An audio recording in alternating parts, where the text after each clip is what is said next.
G'day, May 40 here. Feel pretty relieved the White House has let us know that Joe Biden is closely monitoring developments in Syria. Thank God that Joe Biden is closely monitoring developments in Syria, as though Joe Biden has the ability to closely monitor anything. Now, why does the news media want to make it seem like what happens in Syria is just so vitally important to U.S. interests, right? It's hard to see how what's happening in Syria has absolutely anything to do with U.S. interests. What are our vital U.S. interests? Like, why do we have 900 troops in Syria? Right? Supposedly it's to keep an eye on ISIS. Well, if ISIS is the most authentic form of political government for people in the Middle East, then let ISIS be ISIS. Right? What business is it of ours if it does not threaten our interests? Right? Why not just let things play out and only intervene if they directly affect our national interests? We've got hundreds of contractors over there in Syria. Apparently, we've got the Kurds with U.S. backing who are guarding ISIS family members, and that's why Syria is some vital American strategic interest. There are no obvious vital strategic interests unless you consider the human rights of Syrians a vital American strategic interest, meaning that the human rights of everyone in the world are somehow a vital American strategic interest, which is absurd. Syria is not a real entity. Iraq is not a real entity. Jordan is not a real entity. It's an artificially created state that doesn't have any resonance for its citizens. Right? Nationalism doesn't mean much to the Arabs because their nation states do not reflect their nations. They are states drawn by Europeans, and Jordan, Iraq, Syria, they don't have much support because this state was artificially imposed upon its residents. And so nationalism is not strong among Sunni Arabs. It's an artificial construction by the West imposed upon them. It's not something that they resonate with. And so the shape of Syria and the welfare of Syria is not something that commands the vital interest of an artificial group called Syrians. All right, there aren't really Syrians. That's just a Western notion that we're imposing on a state that is called Syria. And HTS, right, is probably the most authentic expression of governance for the people of Syria. It's a 70% Sunni nation, and some kind of Islamic rule, some kind of tribal rule is probably just who they are. Now, if you watch this show, you know that I'm a pretty broad-minded guy. If you look up my reviews, they say 40, he's broad-minded, he's liberal, he's tolerant, right? I'm a reasonable man. I'm a cultured man, right? I'm a Jew living in a big city. I have eclectic, edgy, cosmopolitan tastes. I even liked the movie Brokeback Mountain, right? I would just close my eyes, take off my headphones when I watched the movie. I think I watched it twice during the gay scenes. And I like the TV show industry, and there are always like at least 2 gay scenes in every episode, bloke on bloke. And I just close my eyes, I'd take off my headphones, I'd think of England, I'd sing the song Jerusalem to myself, and did those feet in ancient times, right? So I'm a broad-minded guy, but during the halftime of last night's game between Oregon and Penn State, all right, I didn't want to watch the halftime show, so I just tuned in instead to Netflix. I'm intrigued. I'm enjoying the beginning of Black Doves. It's a thriller. I like an edgy political British thriller series. And then it's just gay, gay, gay, gay, gay, gay, gay, gay, gay, gay, gay, gay, gay, and not even the good kind of gay. It's not woman on woman. It's just bloke on bloke, and it does not let up. All right, and I am willing to deal with 2 bloke on bloke scenes per episode, but I'm not willing to deal with 3 bloke on bloke scenes per episode because I have standards. All right, I have a heterosexual hero system. I'm not really into the sweet stuff. And I had to give up on watching a show that I was otherwise enjoying. And this is not the first time that I've had to stop watching British political thrillers because it's just gay, gay, gay, gay, gay, gay, gay, gay, gay. It's just guy on guy action, nonstop guy on guy action. And I just want a thriller. It's not my thing. I'll put up with 2 gay scenes per episode, but when you go past that, it's too much. So I had to give up on Black Doves. And I was looking forward to watching that. Man, it was about the wife of the UK defense minister. She's the mother of these adorable twin girls. She's also an assassin. So I said, try something that I assume will be wholesome. It's the new Netflix documentary series on Winston Churchill. And I'm looking forward to enjoying a wholesome Netflix series. And the first talking head on this show is John Meacham, the historian, who before the last election in the United States says that if Donald Trump is elected, that historians may not be able to write history books anymore because Donald Trump is going to be that repressive, who says that nationalism is bad because nationalism is based on loyalty to people who are like you, while patriotism is good because patriotism means loyalty to an idea of a constitutional form of government, as though ideas is what primarily inspires loyalty. Ideas inspire loyalty among intellectuals, but what drives most people's lives is not loyalty to ideas. And the idea that patriotism is somehow inherently, ipso facto, superior to nationalism, nationalism being the most powerful political force in the world since the 19th century, is absurd, right? But I'm willing to I keep going. I soldier on because I am a broad-minded, tolerant Jew living in the big city. I will put up with some pontificating from John Meacham, right? But then there's next talking head is David Lammy, right? The UK foreign minister essentially calls Donald Trump a Nazi, like a total ignoramus.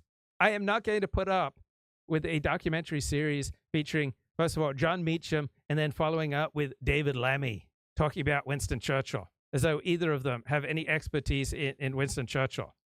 No, it's too much. It's like you're looking forward to a lush, vivid movie directed by Paul Thomas, and then he insists on showing you 2 blokes getting it off.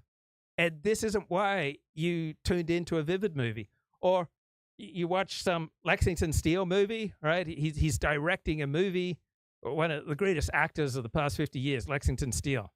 And then you tune into the movie, you're all ready for the movie, and it begins with quotes from Martin Luther King.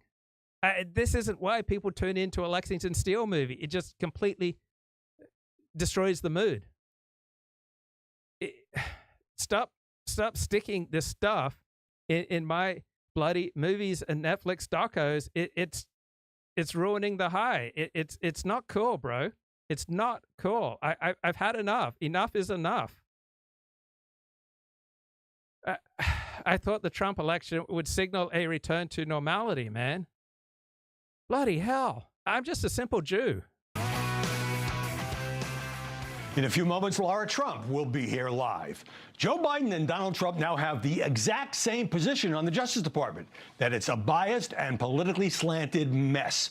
It's not just that, as the whole world knows. A few hours after our show ended last Sunday, the president issued a sweeping pardon to his criminally convicted son, Hunter Biden. It's that the outgoing president sounded just like the incoming president, who said the criminal cases against him were a form of prosecution carried out by evil prosecutors and judges trying to prevent him from reclaiming the White House. Now, keep in mind that Biden told journalists again and again that he wouldn't interfere with Hunter's case. Will you accept the jury's outcome, their verdict, no matter what it is? Yes. And have you ruled out a pardon for your son? Yes. I said I abide by the jury decision, and I will do that, and I will not pardon him. But when he broke that promise, the president couldn't even face the press or the public. He issued a statement. No reasonable person who looks at the facts of Hunter's cases can reach any other conclusion than Hunter was singled out only because he is my son, and that is wrong. There has been an effort to break Hunter, who's been 5.5 years sober, even in the face of unrelenting attacks and selective prosecution. In trying to break Hunter, they've tried to break me. And there's no reason to believe it will stop here. Enough is enough. And even some of his liberal media supporters, even his former White House press secretary, have not been defending him. If you're wondering whether that is good politics, if you're wondering if this is great for his legacy as someone who has consistently stood for principle over personal needs, who even kept the guy on in Delaware who was appointed by Trump, who was going to keep investigating his son, it's not good politics. And yes, Hunter Biden has done some stupid things. I think that's the piece of this I am most frustrated with, which is Joe Biden looking like a typical lying politician. I feel like a fool, you know? That's what makes me mad about it. MSNBC's Mika Brzezinski, while saying she wished the president hadn't made those promises, slammed the coverage. It seems so hysterically imbalanced. I just, you know, when you read how they're covering this, and then you look at the things that are happening on the other side, it is, again, completely out of step.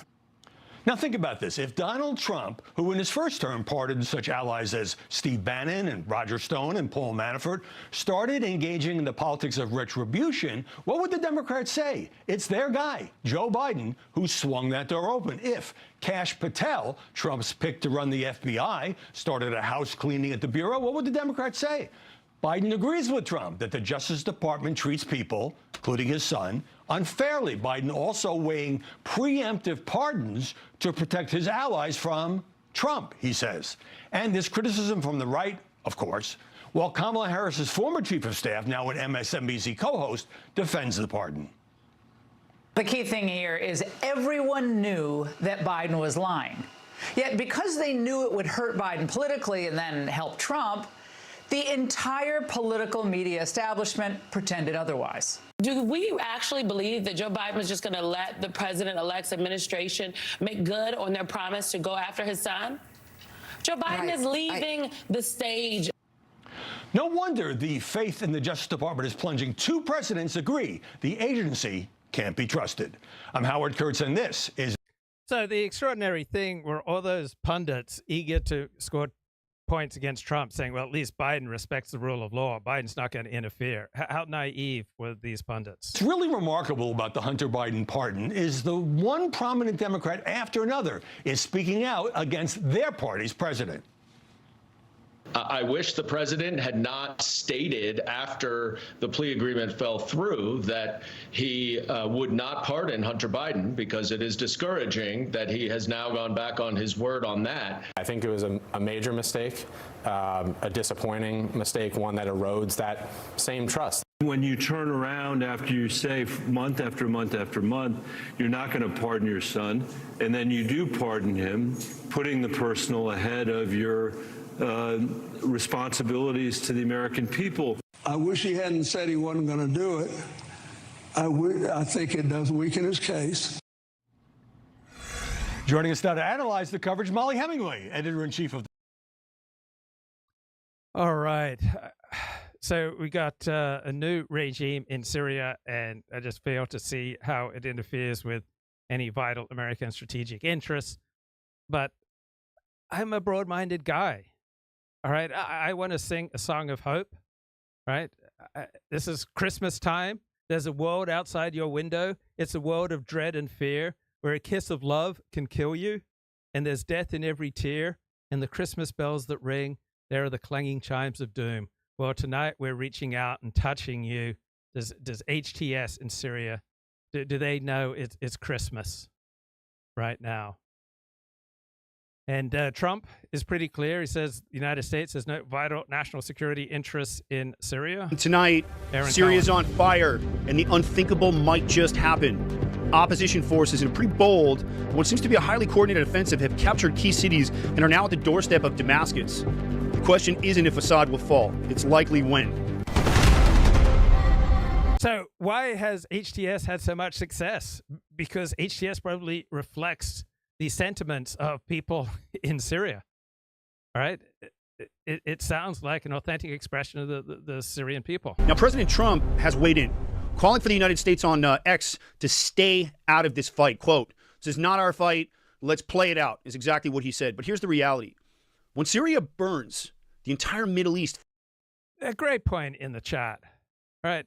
I mean, let's give HTS a chance, people. Right? Hayat Tahrir al-Sham, they might know what they're doing. For all we know, Syria might become a shining city on the hill, shining as a beacon of freedom and goodness for the entire world. Let's give HTS a chance. Feels the heat, and that heat is already reaching Israel. Let me explain. For years, Assad's regime has been a puppet of Russia and Iran, and now both are stretched very thin. With Russia, it's losing over 600,000 soldiers in the Ukraine. They're in no position to bail Assad out, although I hear Assad has now run to Russia and is hiding there. And Iran is pulling its military leaders from Syria, too. And so here's the kicker. The opposition fighters advancing in Damascus aren't exactly freedom-loving Democrats. Let me explain.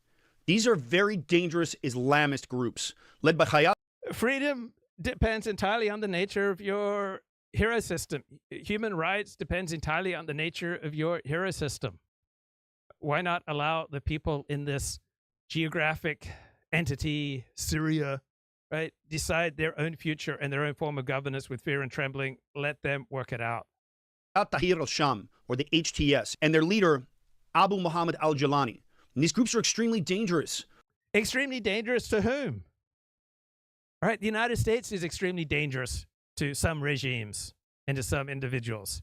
And it's extremely strong and powerful and protective for other groups, right? HTS is extremely dangerous to some, but extremely awesome for others. It's not like there's just an objective definition of dangerous or an objective definition of freedom or an objective definition of human rights.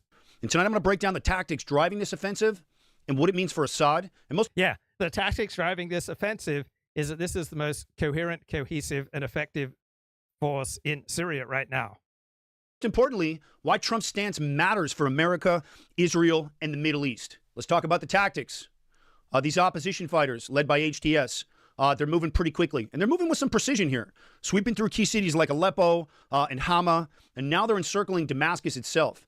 And this, I just want to say this isn't some random push. This is textbook insurgency operations. Where's my Green Berets out there? And what makes this moment different from previous offensives, it's the scale and the coordination. And HTS has united, magically, various rebel factions under its command for the first time in years. And the rebels have achieved a major territorial gain in a matter of just weeks, forcing Assad's forces to retreat in what I can only describe as a collapse. These tactics are familiar. This is guerrilla-style urban operations warfare. There's not a ton of accuracy out there, but there's a ton of aggression with the firing, leveraging the chaos in Assad's weakened military lines.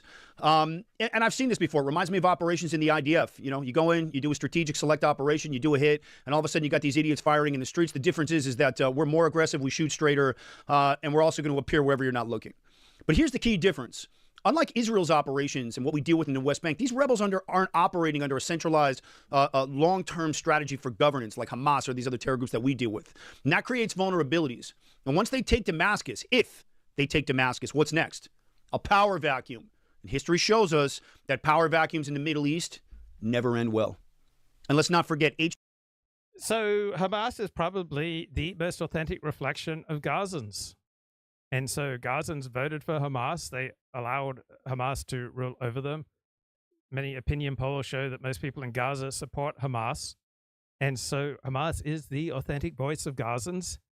And is that the end of the story? No, you can create conditions. You can change the situation so that Hamas no longer commands the support of most Gazans. Once you make the price of supporting Hamas sufficiently high, then Gazans will quit supporting Hamas, and you can decimate Hamas as a ruling power. And if necessary, HTS could be decimated, and you could create incentives for a different ruling system in Syria. But it requires a lot of work, a lot of sacrifice, a lot of money, a lot of blood. Probably not worth it in Syria, but probably worth it for Israel right now in Gaza. HTS and its leader, Abu Muhammad al-Jalani. These guys are Islamist extremists. Are they really, or are they just an authentic voice of Islam? I don't think it's at all clear that they are some extreme form of Islam. Right? You could make a very good case that they are an authentic voice of Islam. Well, authentic Islam is just too squishy a concept, but they are certainly an authentic voice of Islam. All right, calling them Islamic extremists is like Fox News low IQ analysis. They're not fighting for democracy. They're fighting to establish an Islamic state. And that's almost nobody fights for democracy, right? People fight for their interests and for their people's interests. People fight for themselves and for their posterity. People don't fight for ideas. That's why this isn't just Syria's problem. This is everyone's problem. Now let's talk the shift to... Is it really everyone's problem if HTS is not interested in intervening or interfering in other countries? Is it then really everyone's problem? Assad's so-called allies. Russia's been Assad's lifeline since Obama's infamous Red Line debacle in 2013. If you don't know what it is, Google it. But with Russia bogged down in the Ukraine and suffering massive losses, they just can't protect him anymore. And then there's Iran. They propped up Assad for years, using Syria as a base to smuggle weapons to Hezbollah. But Israel's been rocking those smuggling lines with selective airstrikes and special operations. But now we're hearing reports that the Iranian commanders are being pulled out of Syria. Why? Because Iran is stretched too thin. Israel just gave them a beatdown. And managing its own domestic unrest and proxy conflicts across the region, they're just too busy right now. It's too much on their plate. So here's the bottom line. So we have reports that there are words on the bullets used to kill that CEO of major healthcare company, Delay, Deny, Defend. I read a book called Delay, Deny, Defend. And insurance companies have changed thanks to a report from, who's the big company that writes reports on how to maximize profits when so-and-so comes to town. Doggone it, I read that book too. This big firm of consultants, they come in and tell you how to make more money. And they came in and told the insurance companies, you will make more money if you delay paying your claims and if you deny more claims and if you force people to take you to litigation to try to get payment for their claims.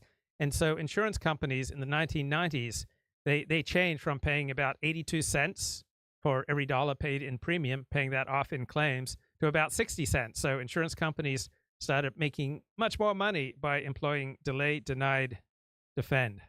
McKinsey, when McKinsey comes to town, right? McKinsey came out with a report on how you can make more money as an insurance company. And delay, deny, defend has enabled insurance companies to make more money and significantly cut out the amount of money that they pay in claims. And so in a more litigious society, you have more need of lawyers. So when insurance companies are operating in good faith, you can submit a claim. And if it's an authentic claim, they'll just pay you off and you don't need to employ lawyers. But when insurance companies increasingly employ delay, deny, defend, then you need to go get a lawyer more quickly. And usually you can do so on a contingency basis. So you don't have to pay the lawyer anything. They simply get a cut, somewhere between a third, if the case doesn't go to litigation, to 50% of what you make if the case does go to litigation. But either way, you will consistently make a lot more money if you employ a lawyer as opposed to trying to settle it yourself. Assad is running out of friends, and the enemies at his gates know it. This isn't just a military collapse. It's a geopolitical earthquake that could redraw the map of the entire Middle East. And with that instability comes a ripple effect that Israel is already preparing for. Israel kvar machin tochniot. We're already planning operations, which is how we have to work here. We've got to stay in front of these threats. So what does that mean for Israel? How do we stay in front of those threats? Let me give you a little breakdown. So first, Israel's military has already been put on high alert. Their defense minister, Israel Katz, and IDF chief of staff, Herzi Halevi, are preparing for any fallout here. And the IDF has reinforced the Golan Heights, and we've seen strategic airstrikes targeting Hezbollah positions in Syria. These have been ongoing, and they're getting even more stepped up now. Second, the risk of the security vacuum is enormous. I can't stress that enough. And if Assad falls, who fills the void? HTS and the other extremist groups like it. And make no mistake, HTS may rebrand itself as a governing force in areas that it controls, but the roots are Al-Qaeda, ISIS, and their ideology hasn't changed. Shum davar lo mishtane, like we say in Hebrew. And there's another layer here, weapons. Syria's arsenal includes advanced missile systems, potentially chemical weapons, I would say yes, and other high-grade military equipment. And Israel can't allow any of this to fall into the hands of HTS or Hezbollah. Finally, there's the humanitarian crisis here.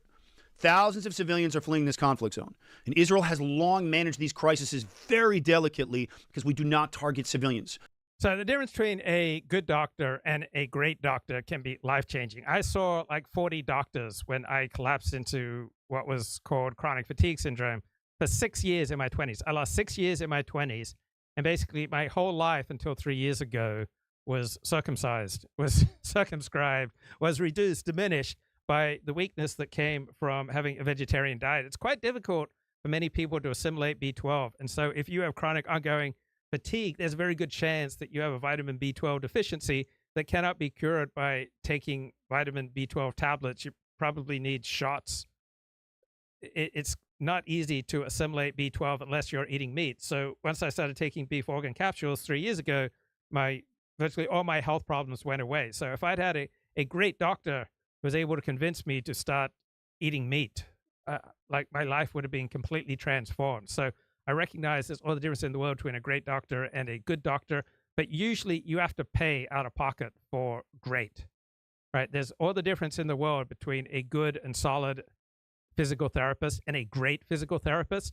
And if your physical therapist takes insurance, I can almost guarantee you that they're not great, right? Great physical therapists don't take insurance. Generally speaking, great doctors do not take insurance. And so you have to pay to get excellent care. But excellent care can make all the difference in the world.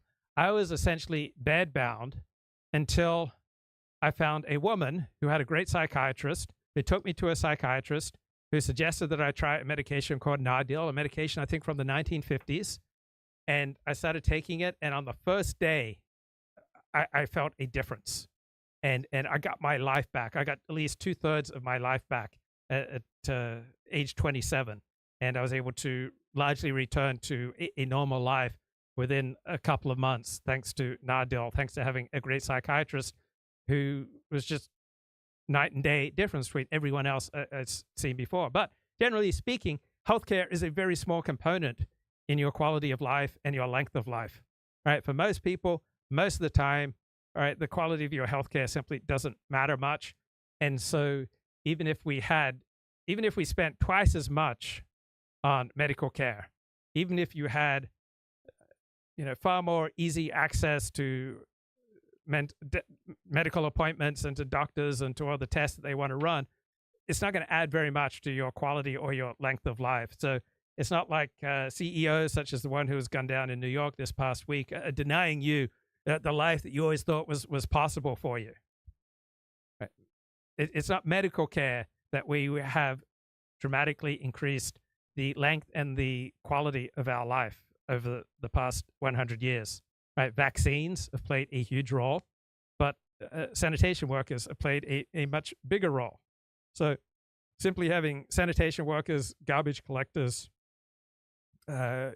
proper running sewage, right? The people just taking care of these nuts and bolts of government, they're the ones who have provided us with vastly extended length of life and quality of life. It has not been doctors. Providing aid while ensuring its borders remain secure. But with this kind of chaos, spillover becomes inevitable. There's no way around it. That's why Israel's watching closely. The last thing we want is a group like HTS establishing a base near our northern border and gaining control. Israel's watching closely because it's a vital Israeli interest to monitor a country on its border, Syria. I don't see why it's a vital American interest. Control of Assad's weapons and stockpiles. The reality is this: Israel's ready for anything. So let's say that I'm right and that this new regime in Syria is not going to affect any vital American strategic interest. Then the person doing this video, Aaron Cohen, then his video has much less importance. And the New York Times has much less importance, and NBC News and CNN have much less importance. So news organizations are invested for business reasons and for self-esteem reasons in hyping and inventing vital American strategic interests in Syria. Because if I'm right and there are no vital American interests at stake in Syria, then the news reporting and commentary about what's happening in Syria has much less importance, which is deflating for their self-esteem and deflating for their business model, right? The guy giving this video, his business model depends upon inflating the importance of what he's talking about. Okay. Here's another bloke who loves to inflate the importance of what he's talking about. Mr. Geoffrey Goldberg. He's the editor-in-chief of The Atlantic. And remember, The Atlantic never publishes, to the best of my knowledge, any pro-Trump articles, right? It publishes thousands of anti-Trump articles, but not one pro-Trump article. There's not one pro-Trump writer for The Atlantic. Geoffrey Goldberg is happy to publish the most thinly sourced stories as long as they're anti-Trump. Right? Geoffrey Goldberg was a big promoter of the weapons of mass destruction hoax. He promoted the invasion of Iraq in 2003. He tried to promote the United States bombing Iran. He wanted America to go to war with Iran. He was promoting war in Afghanistan and Iraq. Right? He's very happy as a journalist and the head of The Atlantic to go after his enemies. Right? Journalists go after their enemies all the time, and they smear them, and they diminish them, and they rely on very thin sources to try to ruin the lives of their enemies. But he's appalled. He's shocked and appalled when someone else wants to repay this kind of jihad. Pete Hegseth, the Fox Morning host chosen by President-elect Trump to lead the world's most powerful military, is still in the game tonight after a week of stunning revelations about his private life and personal demons. The drama around Hegseth has diverted attention from Trump's... Kind of amazing that Geoffrey Goldberg is still in the game after promoting the invasion of Iraq on the false basis of Iraq possessing weapons of mass destruction, promoting an American invasion and occupation of Afghanistan, promoting America going to war with Iran. It's amazing that Geoffrey Goldberg is still in the game. Trump's choice to run the FBI, cash protection. So none of the pundits and activists who promoted the invasion of Iraq in 2003 paid any price for their careers by promoting this war. No price. And those pundits who are correct that this would be a disaster, right? None of them got any benefit. Tell the most loyal of loyalists, who appears ready to use his power to prosecute Trump's enemies. Oh, and Geoffrey Goldberg doesn't use his power to prosecute his enemies? Journalists use their power to prosecute their enemies all the time, right? Why would they think that other people would not pursue similar strategies? I'm a reasonable man. Chemo's just liberal radiation, dude. That's all it is, man. That's all it is. Oh, man, I'm gonna crush tonight. I already can feel it. I already know it. You guys think people get offended too easily these days? Yeah, okay, keep that in mind during this next one. I was thinking, it doesn't make sense that conservatives don't like abortion. You're gonna love this, it's so funny. You think conservatives would love abortion, right? It's such a conservative thing. Abortion's just dead liberals.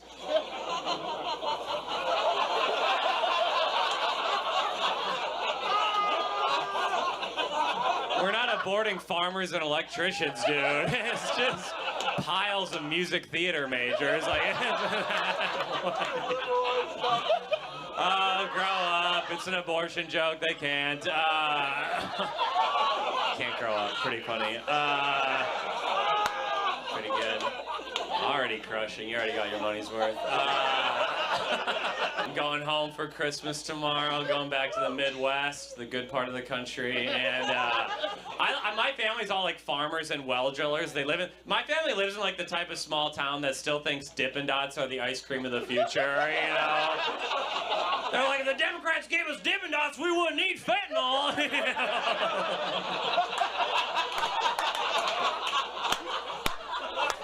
Oh, we love mocking middle America, don't we, New York? Don't we? They're so fucking stupid, aren't they?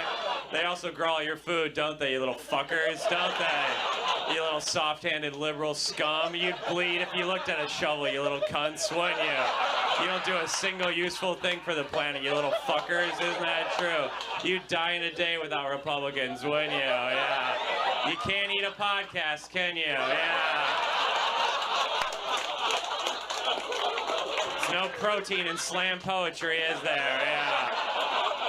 I don't agree with Republicans, but good luck finding a woke plumber. Good luck finding a 50-year-old guy with his ass hanging out who's like, free Britney.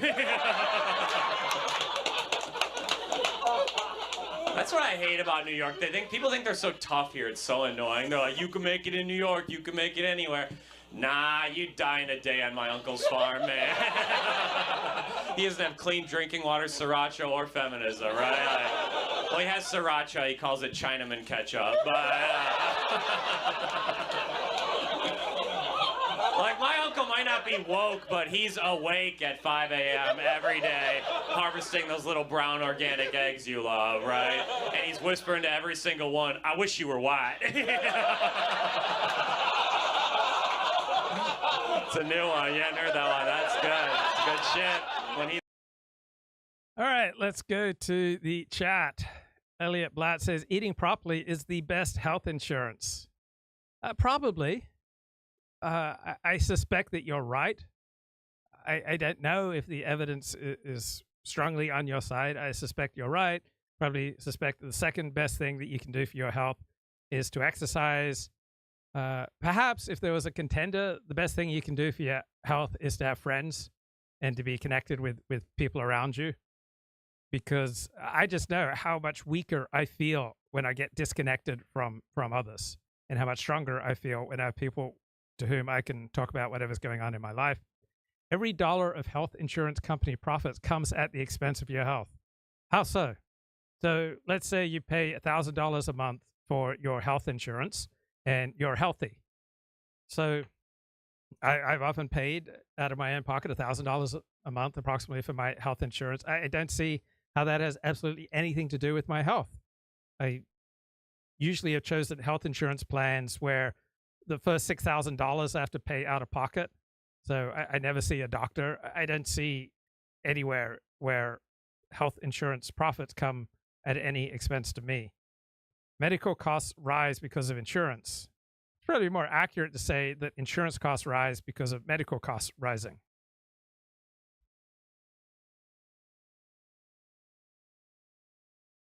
Okay. He's laughing, you know it's good. Sorry. Holidays are fun. I hate when people politicize the holidays, though. Isn't that so annoying? Like when my hip liberal friends are like, I don't celebrate Thanksgiving. It's racist. Thanksgiving's racist. Can't we just get drunk on a Thursday, man? If you're thinking about the Pilgrims positively or negatively on Thanksgiving, you're a complete fucking loser. Thanksgiving is about getting your uncle so drunk he admits his affair. Like, that is... Thanksgiving is about nodding politely during Grandpa's anti-gay marriage tirade so you stay in the will, okay? But then there's losers on the other side who are like, I can't believe they made Juneteenth a holiday. What the fuck? The radical left, what the fuck? You know? Imagine being so racist you don't want a 3-day weekend.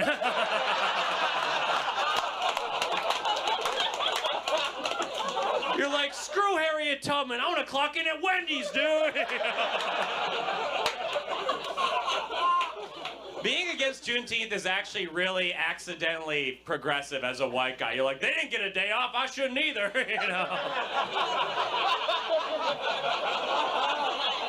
I wrote that line in the bathroom, it's so funny already. I'm one of the only liberal guys in my family. Whenever I go home, all my friends in Brooklyn, they're like, you gotta confront your family. You gotta change their beliefs. You gotta confront them. And I'm always like, dude, they don't respect me, man. They think I'm a pussy because I eat hummus. Like, my grandpa thinks I'm gay because my pants fit. Like, he's like, that boy sure reads a lot. He might be retarded. Shocking article here in the New York Times. For 8 months, traffic enforcement on New Jersey's highways plummeted. This article is by Tracy Tully and read by an automated voice. In July 2023... So what do you think happens when traffic enforcement plummets? You get a huge explosion in reckless driving and in driving deaths and pedestrian deaths. Right? You encourage the police to stop enforcing the law, and you get a lot more reckless deaths. New Jersey state troopers who patrol the state's busiest highways and remote rural roads suddenly began writing far fewer traffic enforcement tickets. The next month, citations for speeding, drunken driving, cell phone use, and other violations plummeted by 81% across the state compared with the year before. The sweeping slowdown in enforcement continued for more than 8 months and coincided with an almost immediate uptick in motor vehicle crashes, records obtained by the New York Times show. The duration and scope of the slowdown are unrivaled in modern policing, according to academics who study traffic data and law enforcement tactics in the United States. The reduction in traffic enforcement within the state police is now the subject of a criminal investigation by the New Jersey Attorney General, Matthew J. Platkin, according to 5 people with knowledge of the inquiry who were not authorized to discuss it publicly. The drastically reduced levels of enforcement began the week after the release of a report that found glaring racial disparities in road safety enforcement. The analysis evaluated more than a decade's worth. So if there are huge disparities, racial disparities in traffic enforcement, does that automatically mean the police are racist, or maybe different groups drive differently? Right? I noticed that people who are of East Asian origins tend to drive more cautiously than Caucasians, who in turn tend, generally speaking, to drive more cautiously than some other groups. I noticed that older people tend to drive more cautiously than younger people. I noticed that female drivers of whatever race tend to drive more cautiously than male drivers. I guess I'm a bad man for noticing these stereotypes. Of state police traffic stops and reopened a stubborn wound in a department that spent a decade under the control of a federal consent decree because of similar patterns. So do you think that the people in New Jersey were better off because its law enforcement agencies were operating under a federal consent decree initiated by the Obama administration? Right. As a result of Obama's federal consent decree with law enforcement in New Jersey, right, hundreds of additional people in New Jersey have died because of reckless driving, hundreds of pedestrians and other drivers, right? It's been a disaster. These anti-racist consent decrees result in a lot more innocent people dying than having police go out there, do their jobs, and even occasionally operate with stereotypes. Patterns of bias. Troopers who believed that they had been closely adhering to strict rules adopted as a result of the consent decree said the report left them concerned that even small missteps might derail their careers. All members are reminded of the dangers of conducting motor vehicle stops, warned an internal. So the bigger an organization, right, the more rules it has to have. Right? There's no way you can have a big organization without a big increase in rules, and many of the rules will start to operate against you doing your job most effectively. And if you're going to survive in a large bureaucracy, you're going to have to surrender a lot of freedom for the many advantages that you get when you work in a big bureaucracy. So on the one hand, it sucks. On the other hand, there are strong advantages, just as when you work for a sole proprietor, right? You'll likely have a lot more freedom, but you won't have the same resources you'll have when you work for a bigger agency. Memo sent to troopers by their union president, Wayne D. Blanchard. Unfortunately, we must also contend with internal and external entities who seemingly wish to see us fail, he added. Whatever their motivation, one thing is certain. Every stop and enforcement action you take will be highly scrutinized. Troopers across the state who typically issued more. So when you create rules and incentives like this, people will stop doing their job. So it's not inevitable that a large organization starts enforcing rules that strongly incentivize its members to stop doing their jobs, right? When this happens, it's the kiss of death for morale and for effectiveness and for efficiency. To the extent that the Trump administration can do away with these things, America will get more effective and efficient government. And 6,000 tickets a week, wrote 1,205 the first week of August. The slowdown continued, largely unabated, through the busy travel holidays of Thanksgiving and New Year's Eve, before finally showing signs of ending in late March 2024. Troopers continued to respond to crashes and emergency calls. But proactive traffic enforcement plunged by more than 60% from August through March, compared with that same period the year before, according to interviews with more than 20 people familiar with the precipitous decline in stops, as well as data obtained from the state police and the Division of Highway Traffic Safety through public records requests. And this news article says it's unclear how troopers spent their time during the months when traffic enforcement, supposedly a primary focus of the job, slumped. Well, I can tell you what they did. They were talking to each other. They were eating donuts. They were drinking coffee. So you incentivize law enforcement not to do their job, and they'll stop doing their job. They'll back off, and you'll have a lot of innocent people dying. Meanwhile, what's going on in South Korea? After failed martial law, South Koreans ask who's in charge. You know who's in charge in South Korea? The situation. You know who's in charge in the United States right now? The situation. This article is by Cho Sang-hun and Jin Yu-young and read by an automated voice. South Korea's government was paralyzed Sunday, mired in a new constitutional crisis. Constitutional crisis is such a journalism cliche. You have different groups thrusting for power, and it's invariably described as a constitutional crisis. So I reckon that we pause the use of the term constitutional crisis until we figure out what the hell is going on. After President Yoon Suk-yeol of South Korea clung to his office, but his own party's leader suggested that he had already been ousted from power. Mr. Yoon has barely been seen in public since his ill-fated decision last week to declare martial law. Meanwhile, Han Dong-hoon, the chairman of Mr. Yoon's People Power Party, or PPP, has presented himself as the government's decision-maker and said the president is no longer running the country. The trouble is that South Korea's constitution doesn't allow for anyone to replace the president unless he resigns or is impeached. Mr. Yoon's office did not comment on Mr. Han's statement, but Mr. Yoon has not and by law cannot cede power to anyone, except through resignation, impeachment, or election, said a senior government. So South Korea has a situation where everybody who runs the country is then prosecuted once they leave office. And the United States gets to avoid this kind of mess because the U.S. Supreme Court said that presidents are immune from prosecution for political actions that they take while in office. So this is an example of an American system that just works much more effectively than alternatives. Here's an issue that I never thought about, but was raised at Aporia magazine. Elizabeth Weiss is an anthropologist, and she is the author of On the Warpath. It's an autobiography about her opposition to the reburial of Native American skeletal remains, her insistence that indigenous knowledge is not science but myth, and her fight against wokeism and political correctness in academia.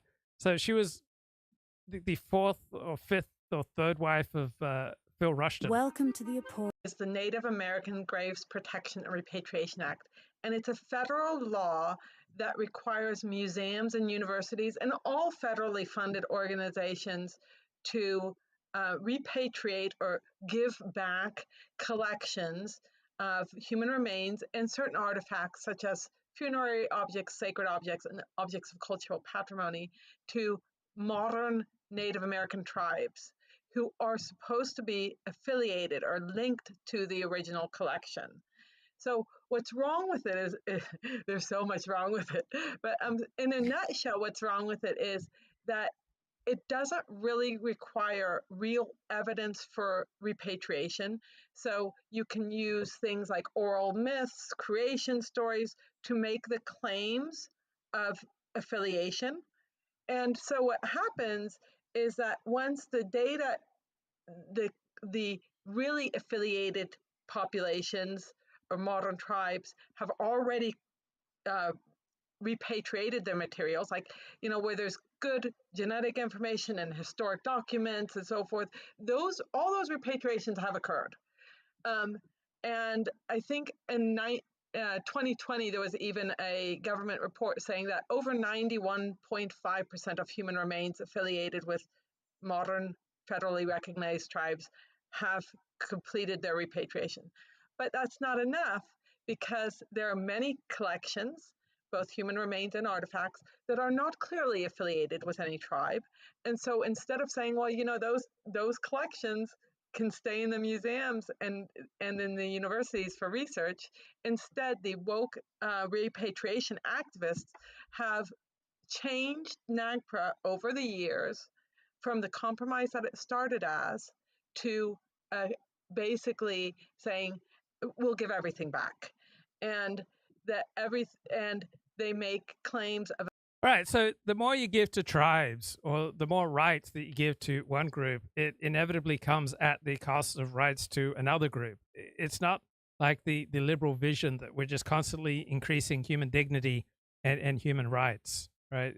These rights come at a cost to the general public, to the general good. Of affiliation just based on oral myths. And so in some ways, this is a violation. You can't watch a sporting event in Australia now without having someone who's either Aboriginal or pretends to be Aboriginal participating, making some speech about how this is the land of the whoopie-doopie-doopie people and how grateful we are to the elders past and present and future, and just these pious incantations from groups with indigenous claims, but nobody grew straight out of the earth, right? Land was always conquered. All right, one group drove out another group. It's not like indigenous peoples just have some kind of monopoly on morality, that they are the true, the pure, the unsullied, right? They're not inherently superior to other types of people. They conquered land. We conquered land. Our ancestors conquered and were conquered. It's the way of the world. The strong take what they want, the weak endure what they must. Relation of church and state, because it allows religious stories to be used to make decisions. And the other aspect why it violates church and state separation is that NAGPRA committees must have 2 Native American traditional Indian religious leaders on the committee, and that means. Okay, let's have a look at the chat. The Assad regime is collapsing, and Luke is streaming about the traffic stops in New Jersey. Yes, because traffic stops in New Jersey affect Americans. I fail to see why whoever rules Syria has any effect on Americans. So Assad, right, he flees the country. We have a new group seemingly in control of Syria. And how does this make any difference to the world around us? I don't think it does. Means that they're favoring that type of religion. So not only do there need to be religious people on the committee, but a particular type of religion which has no written record. So this makes it even more complicated to say, well, what is actually your religious beliefs? There's a so she was married non-domesticated plants, for example. See, domesticated, undomesticated. That's the level of specificity I think we're at. So I don't even think you could say somebody's a vegetarian. Talking about ancient people. So in addition to being a gadfly of the left and a very accomplished academic, some of you may know that Elizabeth, I've heard you called Phil Rushton's widow, but you were not with him till his death. You actually I was not. No offense, couldn't stand him until his death. You were with him. You were with him for what, 6 years total, right? Yeah, 6 years, something like that. I wasn't married to him that whole time because he was married when we got together. And so we literally got married the day his divorce was finalized. Okay. So Phil Rushton, back when I was an undergraduate and I was just starting to think about if there's any differences in racial groups, and I was being always fed the same line that, race is a social construct, there are no biological differences, I came across this pamphlet that Phil Rushton had published and disseminated all over the place, which showed that there were, as he termed it, 3 racial groupings, and they differed in terms of their life history. And Black people have the shortest interbirth intervals, the lowest IQ, and they're more promiscuous, whereas Asians are the smartest. They have the longest interbirth intervals. And he talked about all these different differences in a kind of fast and slow life history. But what I didn't know until I talked to you, and it's not in his Wikipedia or anything, is that Phil actually seemed to have sort of a fast life history himself. Yes. Yeah. He had, I think that he did have like more like our selected fast life history himself. I could be wrong, but I think I was his third wife, maybe his fourth. You're not sure. It's that's because, I think he was with someone for quite some time, but never married, and it's kind of, and he had 3 children from 3 different women.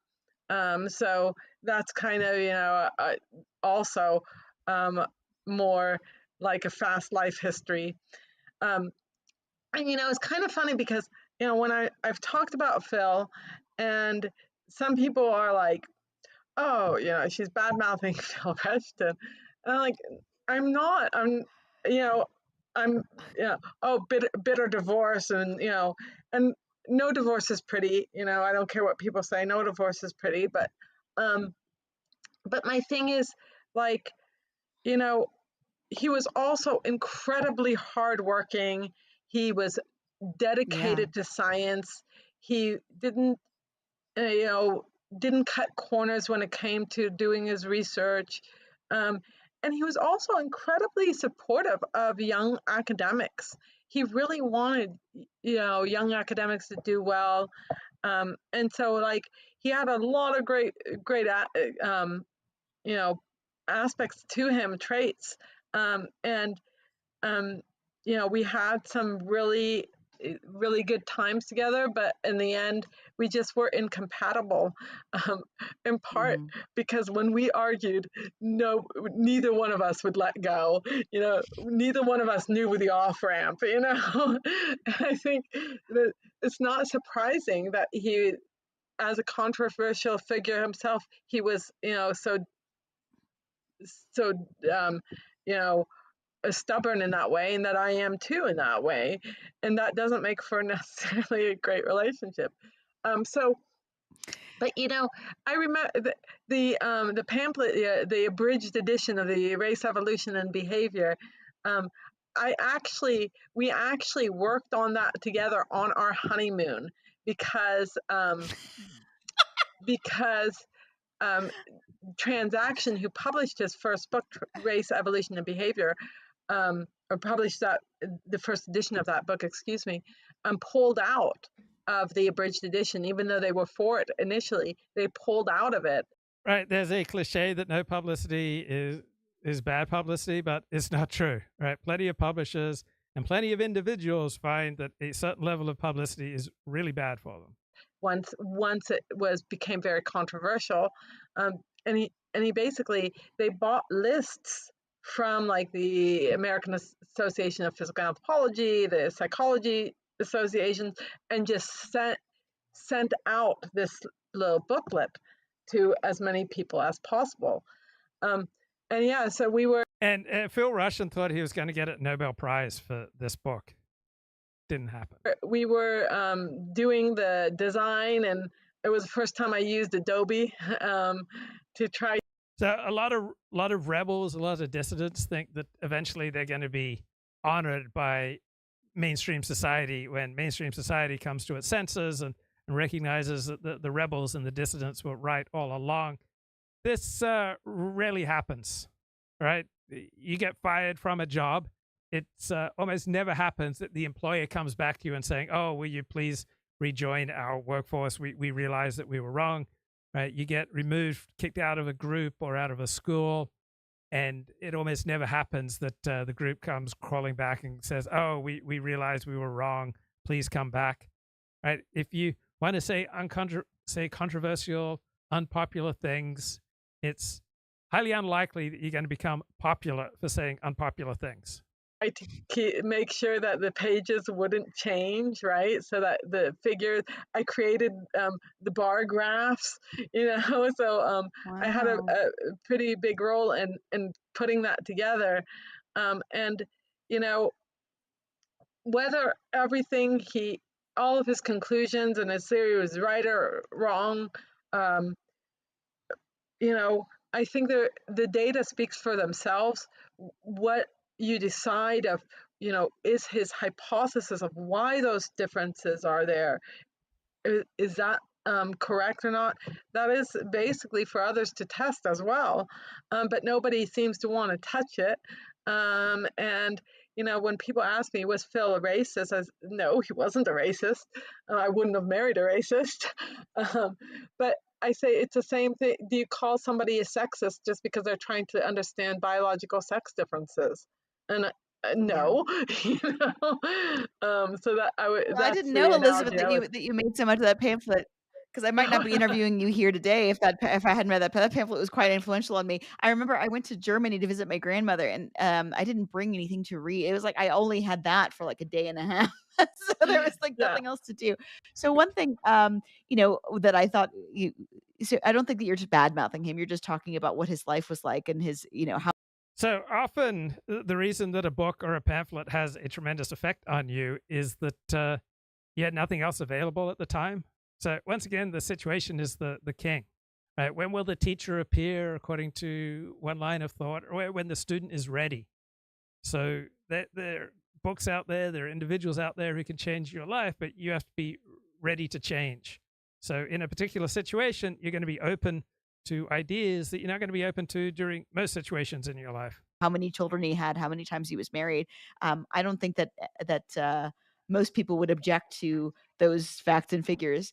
But in the life history theory that he proposed, there's this implication that fast life history is bad, which obviously he didn't abide by, because he had 3 children with 3 different women. It's not bad. It's just a thing that people do.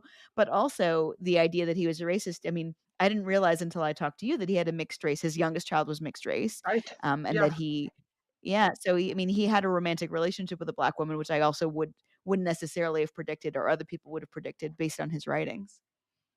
Yeah, and there, you know, I think a lot of people don't realize that people do research on things that they find interesting, and it's not necessarily about how they live their lives.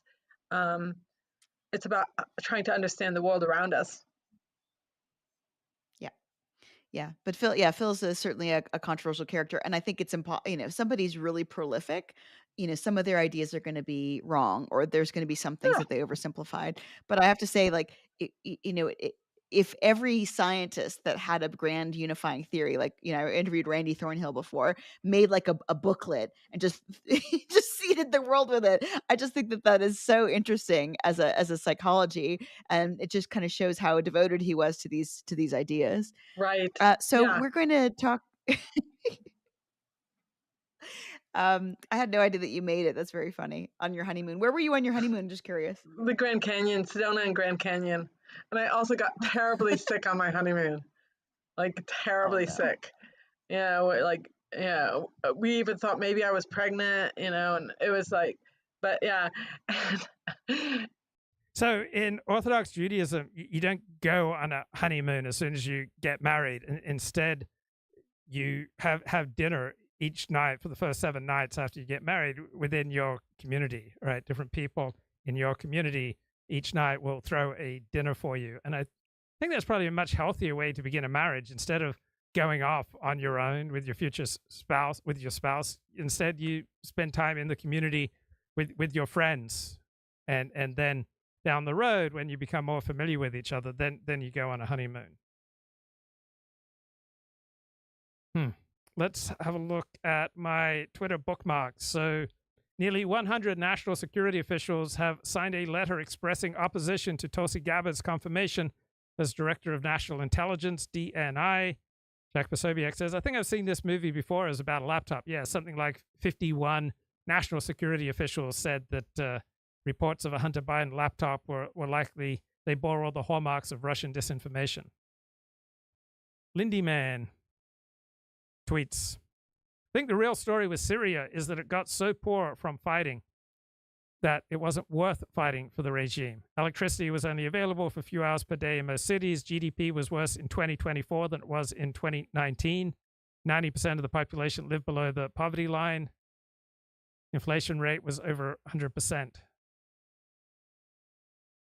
Anti-incumbent wave even sweeps through Syria is a decently funny joke, writes Michael Tracy.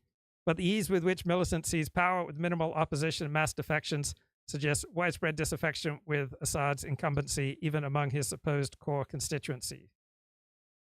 We have a new academic paper that between 1520 and 1720, elite human capital became obsessed with religion and likely high in religiosity, then 200 years later suddenly changed to be significantly less religious, as shown by the density of the words God, Jesus, and Christ, both in the vernacular and Latin in books. So mention of these religious entities peaked about 1580 and then steadily started dropping to a much lower point by 1900. So what's the optimal amount of obsession with religion, right? It will vary on the individuals. Some individuals are much better off living a high commitment religious life. Other people seem to be better off leading a much less religious life. And then other people seem to be better off leading a completely secular life. Here we got Kamala Harris, campaign manager, explaining the Democratic Party could not have an open primary because it would have upset black women. So Harvard University hosted all the top operatives of the Trump and Kamala Harris campaigns, and only about 90 minutes of this discussion is online. I wish I could hear the whole thing, but this is Quentin Fulks. We had 107 days, and I know people don't like that time frame, that number, but to open up a Democratic primary, you would have had black women, who were the strongest voting bloc for Kamala Harris, be highly upset if it was not Kamala Harris. You would have had someone starting with zero infrastructure. I hear your concern, and I'm not saying that primaries are not important and open primaries are important. We had 100. Okay, in other words, they were hoisted on the petard of their own DEI policies.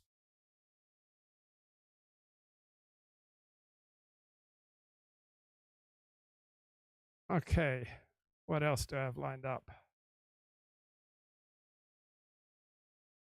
Good stuff, all good stuff.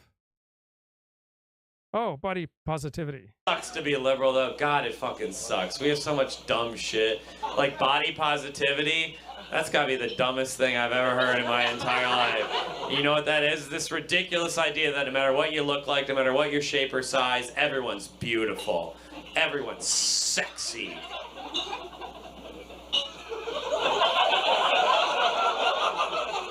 Really? I've never gotten on the train in the morning and been like, wall-to-wall hotties today. They should call this the 10 train. All right. I want to run a train on all y'all later. All right. If everyone in the world's so fucking hot, why can't I ever get hard?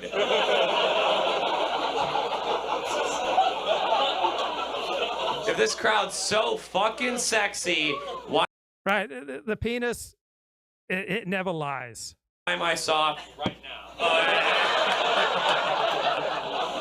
If everyone's so hot, why do I only dream about my cousin Lexi?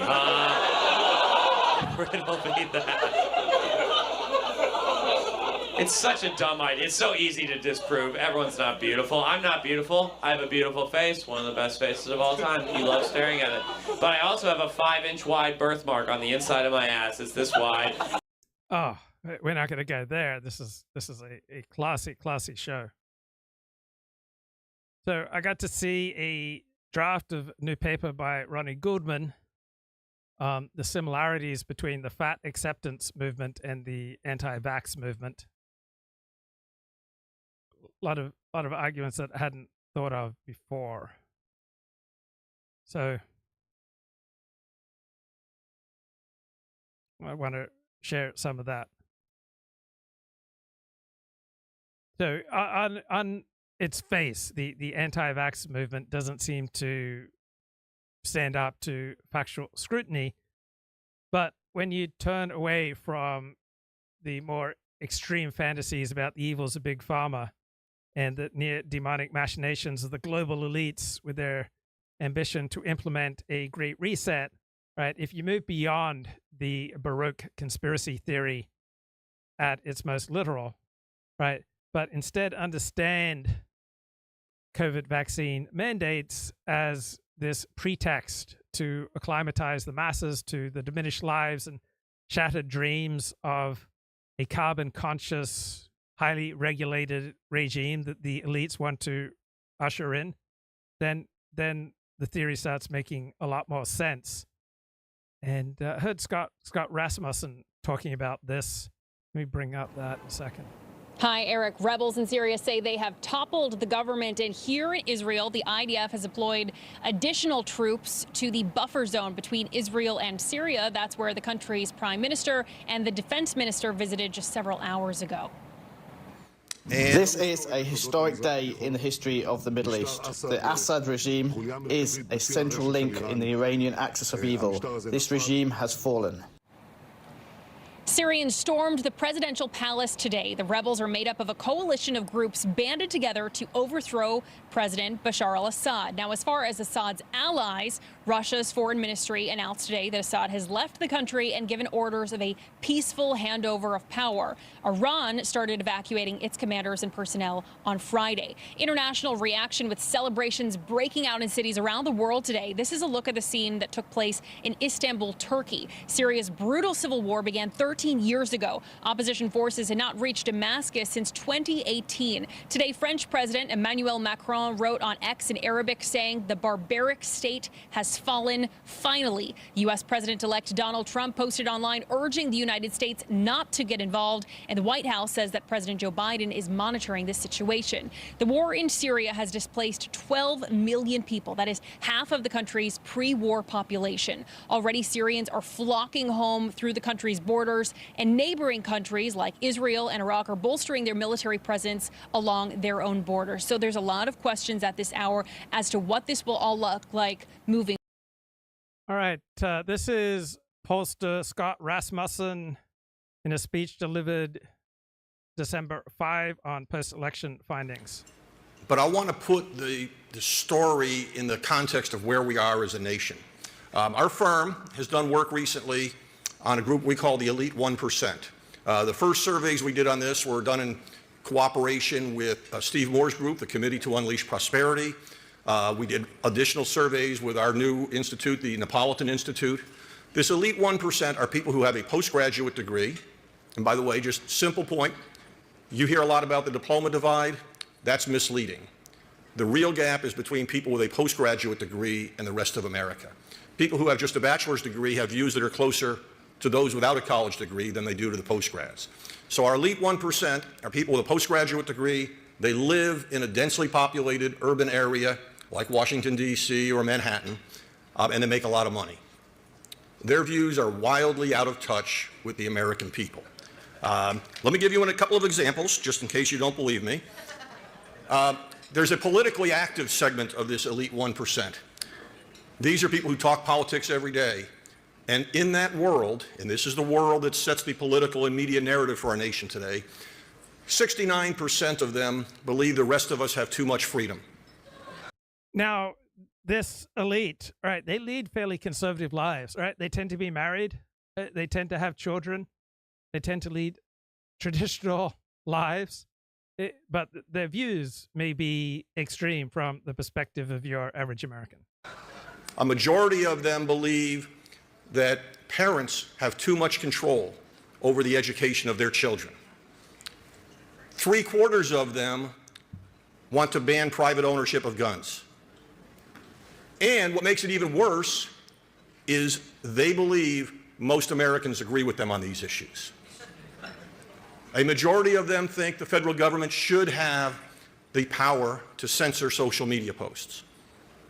And by the way, half of them think you should not be allowed to vote unless you have a college degree. I could go on and on, but you get the picture. When I look at that, I think what we're seeing is a group that has rejected America's founding ideals. And that's the fight we're in today. We are in a fight for the soul of our country. America was founded on the ideals of freedom, equality, self-governance. The American people, and by the way, America was founded on the ideals of let's look out for our interests and the interests of our posterity. And then that was pursued by following the traditional ways of the freedom of Englishmen. Right? Most of the people in the United States after the Revolutionary War were from England, were from a certain part of England, from the highest IQ part of England, and they sought to protect and develop the rights that they were accustomed to as Englishmen. Kamala Harris supporters, most Democrats, most Republicans still embrace those ideals. The group that opposes them are the elites. And to give you a sense of... Right, the Puritans came from East Anglia, which is still the highest IQ part of England to this day. They moved to Massachusetts, which is the highest IQ state in the United States today. Of just how that plays out, why it is creating such a horrible moment in our political system, why our political system is so toxic today. I'm going to share one of my favorite stories about the greatest football game ever played. And if there's any New England Patriots fans in the audience, I want to apologize in advance. But about 15 years ago, Bill Belichick and Tom Brady and the Patriots came into the Super Bowl 18-0, and all they had to do was beat the New York Giants, who barely made the playoffs, and they would be the only 19-0 perfect season in the history of the sport. Full disclosure, I brought my kids up and told them there's only two teams in football. There's the New York Giants and the bad guys. So we were clearly had a rooting interest in this. And despite the fact that the Giants rarely play football anymore, my kids are still Giants fans. But on that day, it looked like the Patriots were going to win, but it was closer than expected. 2.5 minutes to go, the Patriots were ahead. The Giants had a fourth down. Somehow they converted on fourth down. Then there was a miraculous helmet catch. And then, and I can still see it, Plaxico Burress was wide open in the end zone. I couldn't believe it. The Giants were ahead, and we're going to win the Super Bowl and end the perfect season. What hardly anybody talks about is that at the end of that game, Bill Belichick actually didn't even wait. He left the field before the game ended. He did not come to midfield the way every coach does after every game and congratulate the winning coach. It's probably the only time in his career he didn't do that. I don't know Belichick, but my understanding, my guess, is he was so close to the impossible dream, so close to that perfection, that it just broke him. He couldn't deal with it. Now, in today's world, we have an elite 1% who are in a little bit of the same position as Bill Belichick.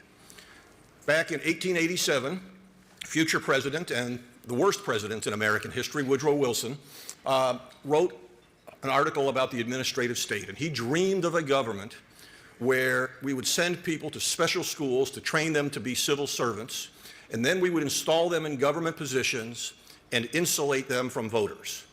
He wanted them to be able to make decisions that were rational and made by experts and didn't really matter what the voters thought.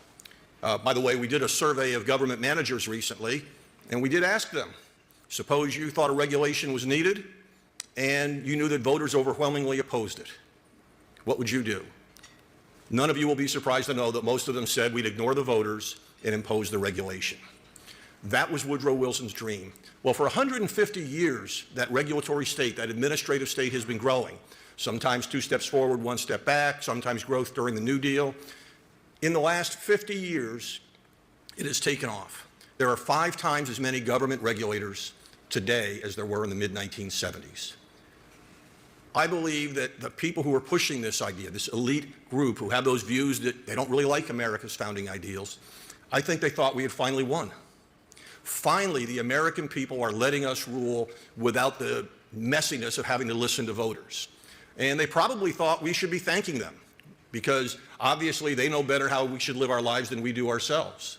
And instead, voters elected Donald Trump. Instead, voters began to push back at every level. Rather than thanking these elites for their leadership, they rejected it.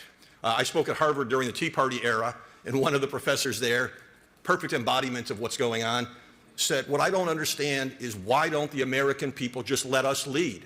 It's what we were trained to do. Now, think about the arrogance of that statement. How were you elected to play a leadership role? You were elected by people. You weren't appointed to Harvard's faculty. But that was the attitude that we've been up against. And I think what we need to be focused on is how do you break through that? How do you break through it at the state level?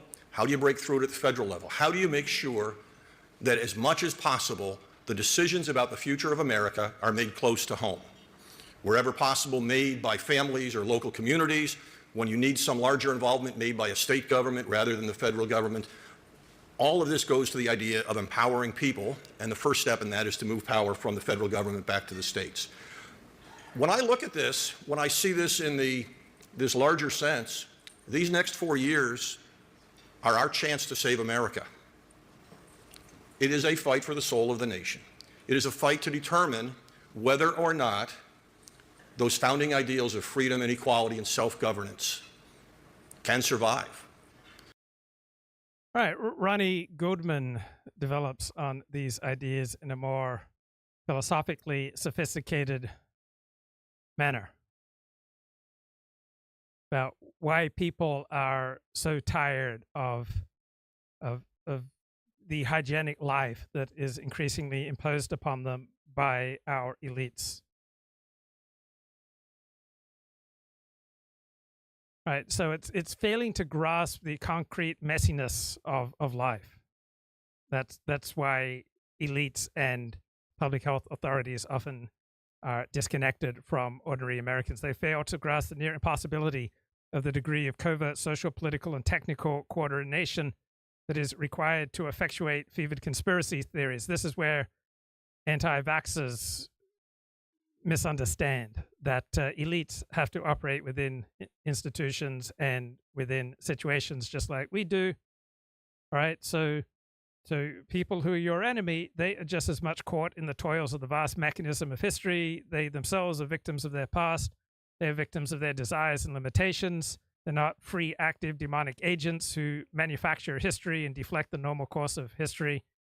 So COVID-era public health mandates are not just primary instruments of elite domination, but they are the efforts of flawed individuals, much like ourselves, trying to deal with a difficult situation, right? The people who were imposing COVID controls on us were not demons. They were not superhuman. They were not coldly playing three-dimensional chess while floating serenely above the conflicts and ambiguities of real social relationships and identities, right? This is a cartoon understanding of life. But why did so many Americans in particular react strongly against COVID restrictions, right? It was a rebellion against the hygienic conception of life that is so important to people in the upper classes, but not necessarily as important for people in a lower class. So the right-wing populist represents a specific character type. He becomes ornery whenever he feels that his self-image as a free and independent individual is under assault. And by resisting the elite who want to tame him and subdue him, these ornery Americans fight to hold back for at least another day the dusk of decadence that comes whenever the forces of order have triumphed too completely over the anarchic will of free men. So people on the right who oppose COVID mandates, they see themselves as civilization's defenders, that they are trying to uphold a social order and cohesion against the chaotic forces of modernity. So for liberals, this orneriness is gratuitous anti-social tendencies. But for people who rebel against COVID mandates and government overreach, this is the anarchic will of free men against the debilitating and enervating influence of progressive universalism, with its often intrusive drive to inculcate in people an ever-widening circle of moral concern and social solidarity. Right? It is a rebellion against what are posed as ostensibly apolitical admonitions to help curb COVID transmission by masking, social distancing, and getting vaccinated. So as with wokeness, liberals insist that these COVID mandates are not asking of the public too much sacrifice relative to the benefits, but right-wingers oppose these things not just as practical inconveniences, but perhaps even more importantly as symbolic expressions of a foreign ethos that is inimical to their more authentic live and let live attitudes. So 40, 50 years ago, Christopher Lasch observed that upper middle-class liberals, with their inability to grasp the importance of class differences in shaping attitudes toward life, fail to recognize with the class dimension of their obsession with health and moral uplift. It's not like ever-increasing concerns with health or with salvation or with religiosity or with politics. It's just more and more adaptive. Right? You can become so obsessed with health that it detracts from your ability to enjoy life in the here and now and to prosper. right? I grew up in a home that was absolutely obsessed with health, yet because of the vegetarian diet that was inculcated in us, my health was crippled. And the obsession with health decreased my ability just to enjoy life. So not everyone holds this hygienic conception of life, right? And underneath this smiling face of upper middle class benevolence, right, many people experience this as a venomous hatred. So anti-vaxxers affirm what they understand as a more authentic American ethos against these artificial interventions of out-of-touch mandarins who lack the instinctual, inarticulate wisdom born of the ordinary American's lived experience. Right? It comes from a haughty disdain for the safety-obsessed elite. So, at face value, anti-vax conspiracy theories and Great Reset conspiracy theories are ridiculous, but if you understand them on a thick and symbolic basis, right, they manifest the ordinary American's resentment against the encroachment of a foreign cultural regime, against the malice that they impute to the elites and to the experts, against this alienated, hygienic way of life that the liberal modernity wants to impose. And it's a rebellion against the elite prejudice that the two most important things in life are for everyone to be happy and for everyone to get along.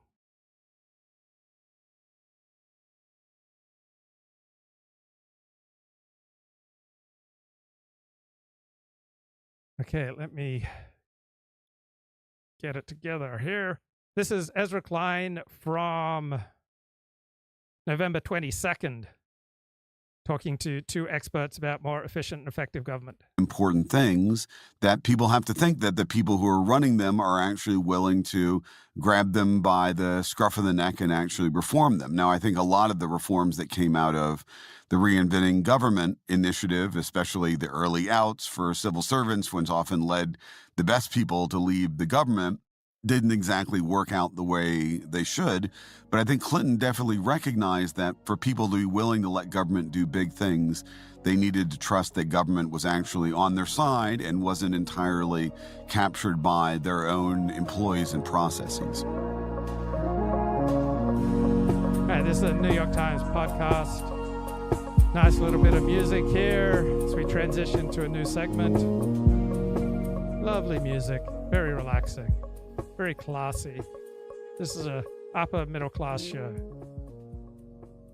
Come on, Ezra, come back with the talking. Okay, let's ease back in. Nice little bit of music. Very classy. I want to pick up on that word trust, Jen, because I've been thinking about what is my relationship to these institutions. And I've been working on a book called Abundance with Derek Thompson, sort of all about why it's become so hard to build, why it has become hard to fund the kind of science that leads to new inventions. And one thing I just keep coming back to is a question of trust. If you ask me what is my single principle for reforming the government, I would say it's to give the people running major parts of the government and making decisions the trust, the discretion, the freedom to act without so much process on them, without so many audits being done of them. And yes, some things will go wrong, but more things will go right. In the way I love government or love institutions, like what it means to me to believe in something is to give it some trust. And my worry is that the culture of reform is not a culture of trust, it's a culture of oversight. The culture of reform is not a culture of giving discretion, it's a culture of taking it away. You failed, now we're watching you. Or we're going to break you, right? Which is like the right-wing version of this. We're going to take all your money, we're going to fire all your people. I'm curious how you think about this. What are your principles? I think you're exactly right. And trust goes both ways. We also don't trust people when they interact with government, right? We ask you to verify everything 10 times before we give you a benefit. We talk to you often in really insulting terms. So both sides are doing something uncomfortable and probably destructive of that relationship right now. But I think one of the big things that we need to do if we're serious about reform is recognize that the way we practice oversight today increases risk aversion. So what is usually happening when oversight needs to occur is we've waited till something went wrong. We are outraged and having hearings about it, and the person who can shout at the bureaucrat the loudest and say the meanest thing to them is the person who wins. And what we're upset about is that they didn't use judgment, that they didn't go for the outcome, that they followed the procedure and they're hiding behind that, but the outcome didn't actually result. Healthcare.gov is a pretty good example of that, but there are plenty of others. And I'm seeing more recognition of that on the Hill than I ever thought I would. I've gone to talk to staffers on the Hill after the book came out. It was great. People wanted to engage. Like, obviously what we're doing isn't working. I can see that. And, I got in these, discussions with these staffers who would be like, help us craft the right mandates and constraints on this agency that we think is underperforming. And I would say to them, look, you've been imposing mandates and constraints on this agency for decades. I mean, not you personally, you got here last year, but everybody before you has. How is that working? And they're going, yeah, it's really not, but we don't have another model. And there is another.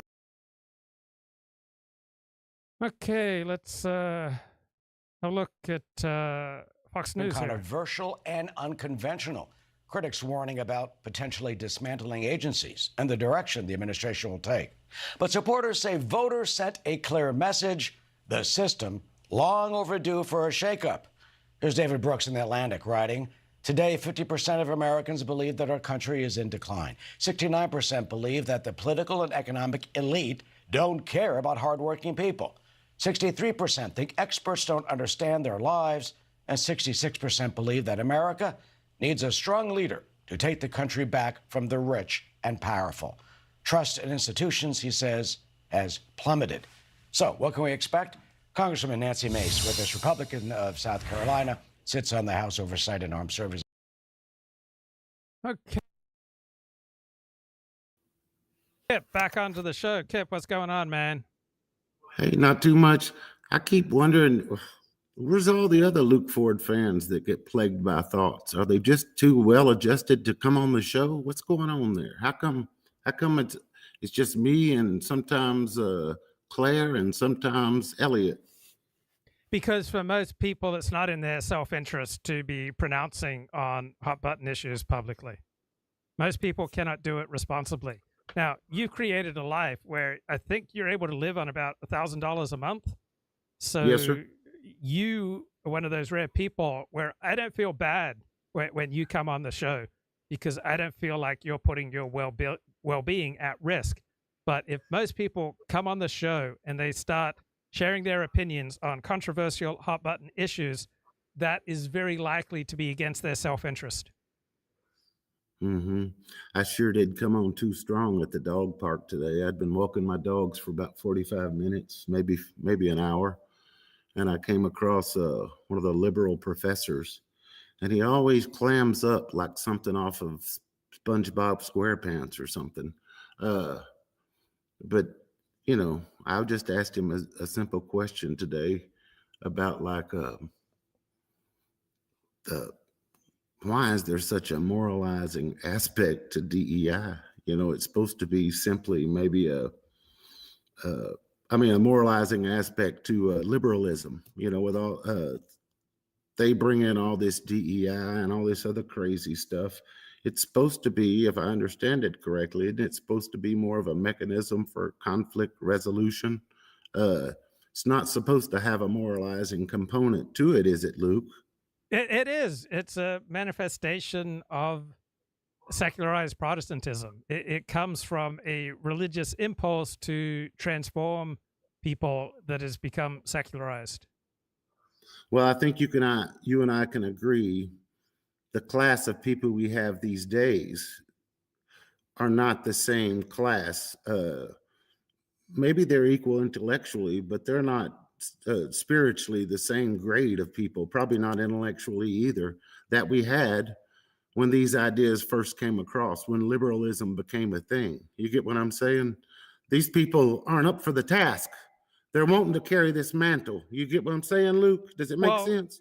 Yeah, but that's highly contentious. So liberalism became a thing in the 18th century, and the people who are the foremost exponents of liberalism overwhelmingly lead fairly successful and traditional lives themselves, right? They tend to be married, they tend to have kids, they tend to be high achieving. So I don't know how you could empirically make your case. Yeah, Charles Murray told us in one of his recent books that this was happening, that strangely enough, they emulate the stuff, they themselves emulate the stuff of the 18th century that talked about this, liberalism from the outset. But the people who are moralizing to us on TV and whatnot, think about what they're backing. What are they backing? Ripping body parts, sexual body parts off little boys and girls by the thousands, just because the kids might be confused. And then the liberal parent looks at it as a way to score brownie points, with their liberal friends or whatever, or the way they say they love the LGBTs, but they sit around and let the T's beat the shit out of the L's all day long in sport, don't they, Luke? Yeah, but that's not how they experience it. Any hero system can be made to look ridiculous. All right, someone could give a presentation of your hero system or my hero system and make it look like the most backward, repressive thing in the world. So the way they experience it is that they want to allow people to be free to choose their own sexual identity. And they want to create a world with the maximum of human flourishing, and they want everyone to be happy and everyone to feel empowered. And so you can make a presentation of Christianity or Orthodox Judaism or any traditional conception of life and make it look horrific. And you can also describe the elite liberal worldview, as you just did, and make it look horrific. But that's not how they experience their hero system. So you have to do the work, step into their shoes, and seek to understand the world as they experience it. And they want to create a world where we have ever increasing levels of moral discipline and ever increasing layers of moral concern for other people, and create a world where we can have a maximum of human thriving. And so you're presenting their view in the most unappetizing manner possible, but it's not how they experience their hero system. And I shouldn't care. And I shouldn't care that they kill little future liberal fetuses by the millions. I shouldn't care. I didn't say you shouldn't care. I'm saying, but if you want to be effective in the world, you should go to the effort of understanding how they experience things, because it's very easy just to only look at the world through your hero system and have zero empathy for people with a different hero system. Remember, these people have different genetics. They probably are genetically predisposed to a different politics than you. They also probably have different early imprinting than you, and they also have different social incentives than you.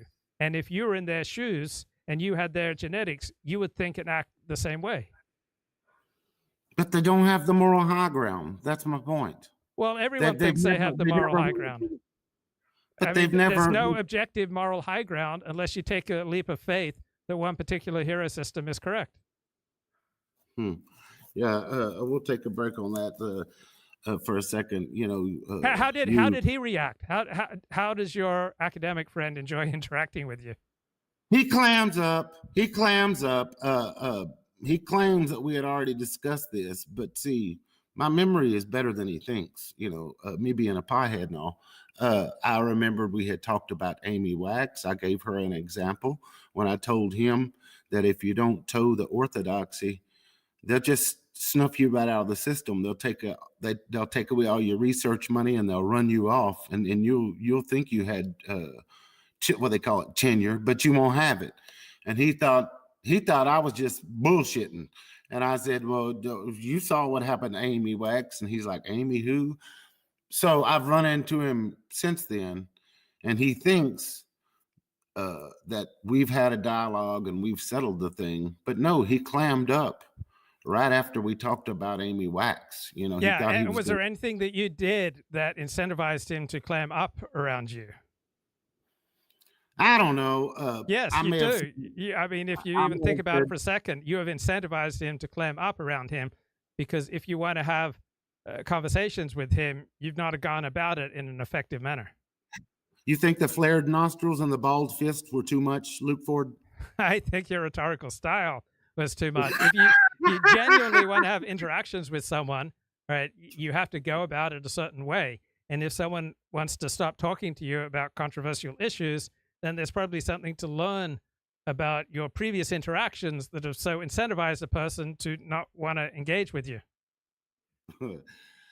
I gave him a recitation of I said, correct me if I'm wrong. Your dog name's Pumpkin. You come from England. You know, your wife comes from this other. You know, I started revealing to him that I remembered much of our last conversation. You know, why was it that he couldn't remember? Because he thought, again, I think what I'm trying to explain to you is they got nothing, Luke. What they got is the fact that they've got an argument that they can keep us from having online. They could keep it from having up until Twitter was bought by Elon Musk.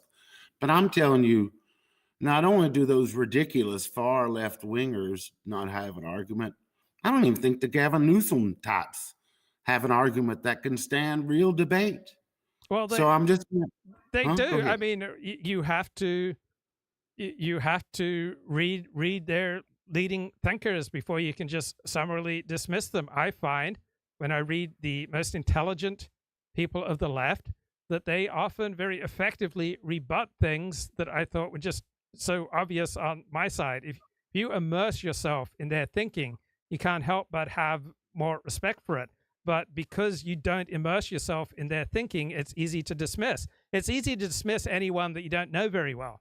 Once you immerse yourself, you read their books, you read their best thinkers, you read their most important essays, then you can't help but think a second time about some issues. They often have ideas and perspectives that you haven't thought of before, and you will be a more sophisticated thinker if you engage with the best of their thinking. It's effortless to dismiss people that you have not bothered to understand in the first place. Spoken like a Mark Halperin fanboy. I'm just messing with you, Luke.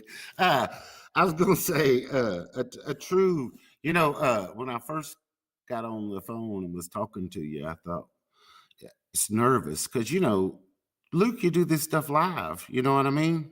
I could pick my nose or something. You know what? That element, how long did it take you to get used to the live element of your show? Or have you just always been ready for live?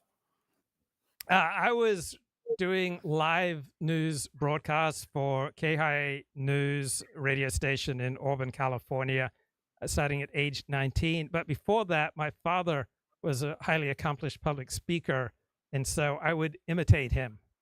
And so I think I learned things from my father. I took a speech class at community college. I took a drama class. I was a journalist in high school for the high school newspaper as well as local newspapers. So genetics, imprinting, and experience enabled me at age 19 to have an open mic to the world, so to speak, and to pull it off reasonably and responsibly. Yeah, but I'm probably not the first person to tell you that when we get on these live things, the first one or two, I could feel my heart rate going up. You get what I'm saying? Yeah, well, you should. I would too. Like it's much more nervous making to be the caller to a show than to be the host of a show. But to keep myself from getting nervous, I'll tell you what I did. I pretend that we're just like hanging out on an old couch, the kind of couch that might have some duct tape holding something on. Yeah. And you've got like I don't know, I picture you as like a dude with eczema. You've got eczema with like a lime shoved in it. And what's eczema? What's eczema? I don't know. It's like almost a beer, almost a wine cooler, something in between. Okay. Maybe the chat could say, because you would be a Zima drinker. It's clear. You get what I'm saying? It's clear. It's definitely a Luke Ford type of a drink. But then you would probably have your driver's license. You'd sit in the floor. You get off the couch and get in the floor, and you'd have your driver's license out, and you'd be telling me something. You'd be going on about something, just raging, but at the same time, is it modafinil? You'd have a modafinil, just crunch it up, and then you'd like roll up a dollar bill.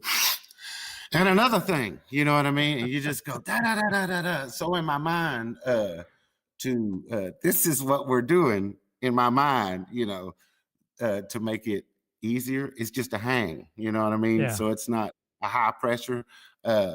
Have you ever heard of people like trying to give themselves like little tricks like that just to try Oh, to? yeah. I mean, another trick is to have a photo of someone that you want to talk to behind the camera. So, or some people use the trick of they imagine their audience naked. So there are all sorts of tricks. I mean, if you role play sexual situations with your partner, it often increases the sexual intensity. And so Whoa. people use tricks all the time. And Right. people use tricks because they work. What do you think about my idea that most people don't come on because it's against their self-interest to be publicly opining on hot button issues? I don't know. I mean, maybe that's why they wouldn't like show their face, but just to be like a voice. Well, I don't know. I think must be. I think it's the nervousness. I don't know because God knows, Kimadov's got something to say. Cal's got something to say. Glib's actually called you before. I think I watched his windshield wipers going back and forth. Am I right? He used to be a regular on the show in 2018. So 2018, I had a lot of guests, but then a very dispiriting experience of a lot of them self-destructed on the show. A lot of them really regretted their appearances because it got them into great trouble in real life. And so I couldn't stomach that. So I became much more selective about who I allow on the show. The problem is the show then became much less compelling. It's incredibly compelling when people are at their most raw and self-destructive. So there's a high element of compelling. There's a tremendous element of raw truth. People are often at their most truthful when they're at their most self-destructive. That's what makes reality TV so compelling, but it's usually really bad for the individuals themselves. So it became too painful for me to host people's self-destruction on the show, even though it was entertaining. Had it been too much winning? I mean, I guess Trump won, and from 2017 to 2018, had everybody like been amping it up or whatever, and there was nowhere to go but destruction? Well, how do you explain that to that phenomenon that happened in 2018, where you think so many of them, it went from being a good thing to too much of a good thing? Yeah, so there was a time in 2015 and 2016 where you could genuinely believe the Overton window was expanding. But after Trump's election, what happened was that the Overton window contracted, particularly after Charlottesville. So I think that's a component. But I think the much more important component is most people cannot speak publicly about hot button issues without saying things that are against their self-interest. That you simply don't want to say things that make you unpopular, that we are evolutionarily designed against publicly speaking, because for tens of thousands of years, public speaking meant that you put your well-being with the tribe at risk forever by public speaking, that the downside to public speaking was so significant and so big that it was very rare that the upside of public speaking could compensate for all the risks of public speaking. So I think that there is in all of us a sense of the dangers of public speaking, and then people can override that, but it usually catches them out. Just the way the world works is if you speak publicly on hot button issues, that it's overwhelmingly likely to hurt you. Okay, so I was gonna ask you maybe what happened at Charlottesville, because I didn't really know anything about that scene. Let me tell you tell me what I'm missing, because I think best of my recollection, I guess the conservatives was tired of getting all their statues taken down. So they decided to have like they organized a get together and got like a permit to have like a parade or whatever for themselves where they could talk like-minded opinions. And then skirmishes broke out. That's what happened. What did I miss? I know one person maybe got hit by a car or whatever, but that's kind of an isolated thing. That wasn't mainly what was going on. What did I miss about Charlottesville? Okay, what you missed. So, and this is not me saying this. This is George Hawley, an academic, a political scientist who wrote 2 books on the alt-right, including Making Sense of the Alt-Right. And he noted that when he published his books in 2016, 2018, that the alt-right had never killed anyone, that the alt-right was overwhelmingly a nonviolent movement, which it was until Charlottesville. Then at Charlottesville, you had a member of the alt-right that was participating in the Unite the Right rally at Charlottesville who deliberately drove his vehicle into a crowd of people, and someone died as a result of that.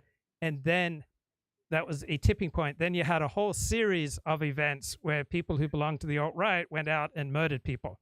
So you had someone who was in the alt-right in New Zealand who went to a bunch of mosques and murdered over 50 people.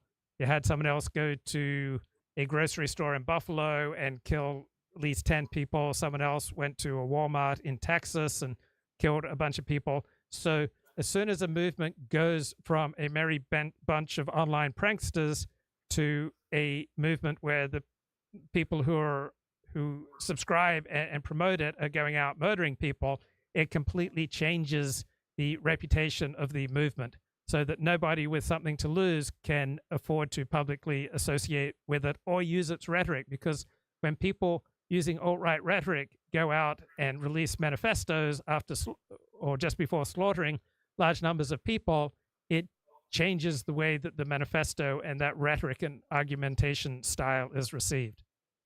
2 things I want to mention now. One is going to be help me remember the name. I'm going to say, was it Sweden or Norway? The Lars Brevnik or whatever. Yeah. And then the other thing I wanted, before I forget, me being a pothead, is Gavin McGinnis. Okay. Yeah. Didn't his group start about that time? Weren't they a reactionary to the fact that nice people like Charles, the guy I just mentioned not too many minutes ago, with his books would go out and get yelled at and shit thrown at him, and they were kind of like a reaction to that. Am I correct, Luke? Well, somewhat. Breivik wasn't really alt-right in that he didn't use to the best of my knowledge, the sardonic humor that is a mark of the alt-right, as distinguished from the old-fashioned white nationalists. So William Pierce wasn't usually known for his sardonic use of humor. So the Proud Boys also didn't go out and murder people. It was when members of the alt-right started deliberately killing people that marked a very significant demarcation. So when you're just a bunch of online merry pranksters, that's one thing. But when you go out deliberately killing people, that's a different thing. And so the reputation of the alt-right changed from merry pranksters prior to Trump winning in 2016 to neo-Nazi murderers beginning in about 2018. And also Richard Spencer sought to define the alt-right essentially as neo-Nazi. He wanted to take back the alt-right from Steve Bannon, who used the term alt-right just for people who were skeptical of American institutions and skeptical of American conservatism and like using edgy humor. But then Richard Spencer deliberately invoked Nazi rhetoric at a public presentation after Trump's victory in 2016. And so the alt-right shifted its reputation from being merry pranksters to people who want to act like Nazis. And so that completely changed the public understanding of the group. Well, tell me the time frame. You're acting like this all started at Charlottesville, but correct me if I'm wrong. If you wore a red hat in a blue city, they used to milkshake you, and then they started throwing bricks and you getting mob attacked. What's the deal? That happened long before Charlottesville, right? Yes, it did. But again, I'm talking about when did the alt-right start deliberately killing people? The earliest example of that you can possibly find is Charlottesville, but then there was a whole flurry of those murders that occurred after Charlottesville, and that changed the reputation of the group, because prior to Charlottesville, there was virtually no history of violence associated with the alt-right. Sure, there were violence committed by your enemies, but as soon as members of the alt-right, meaning using the sardonic 4chan type of humor and releasing those memes and manifestos before mass slaughtering people, that completely changes the meaning and the substance and the reputation of those arguments and memes once they are used in promotion of mass murder.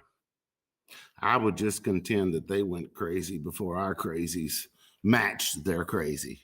That's what I would say. And also, I think you're a good dude, but I think sometimes they might have got to you, like not just on COVID, but when I saw 160 something cities burning like Kenosha and stuff, you don't give that the weight that you do the shit that they put in your mind on, what was it, January the 6th or whatever. They sit there and they try to create this narrative, and you, as a function of doing your job, you have to ingest so much of it.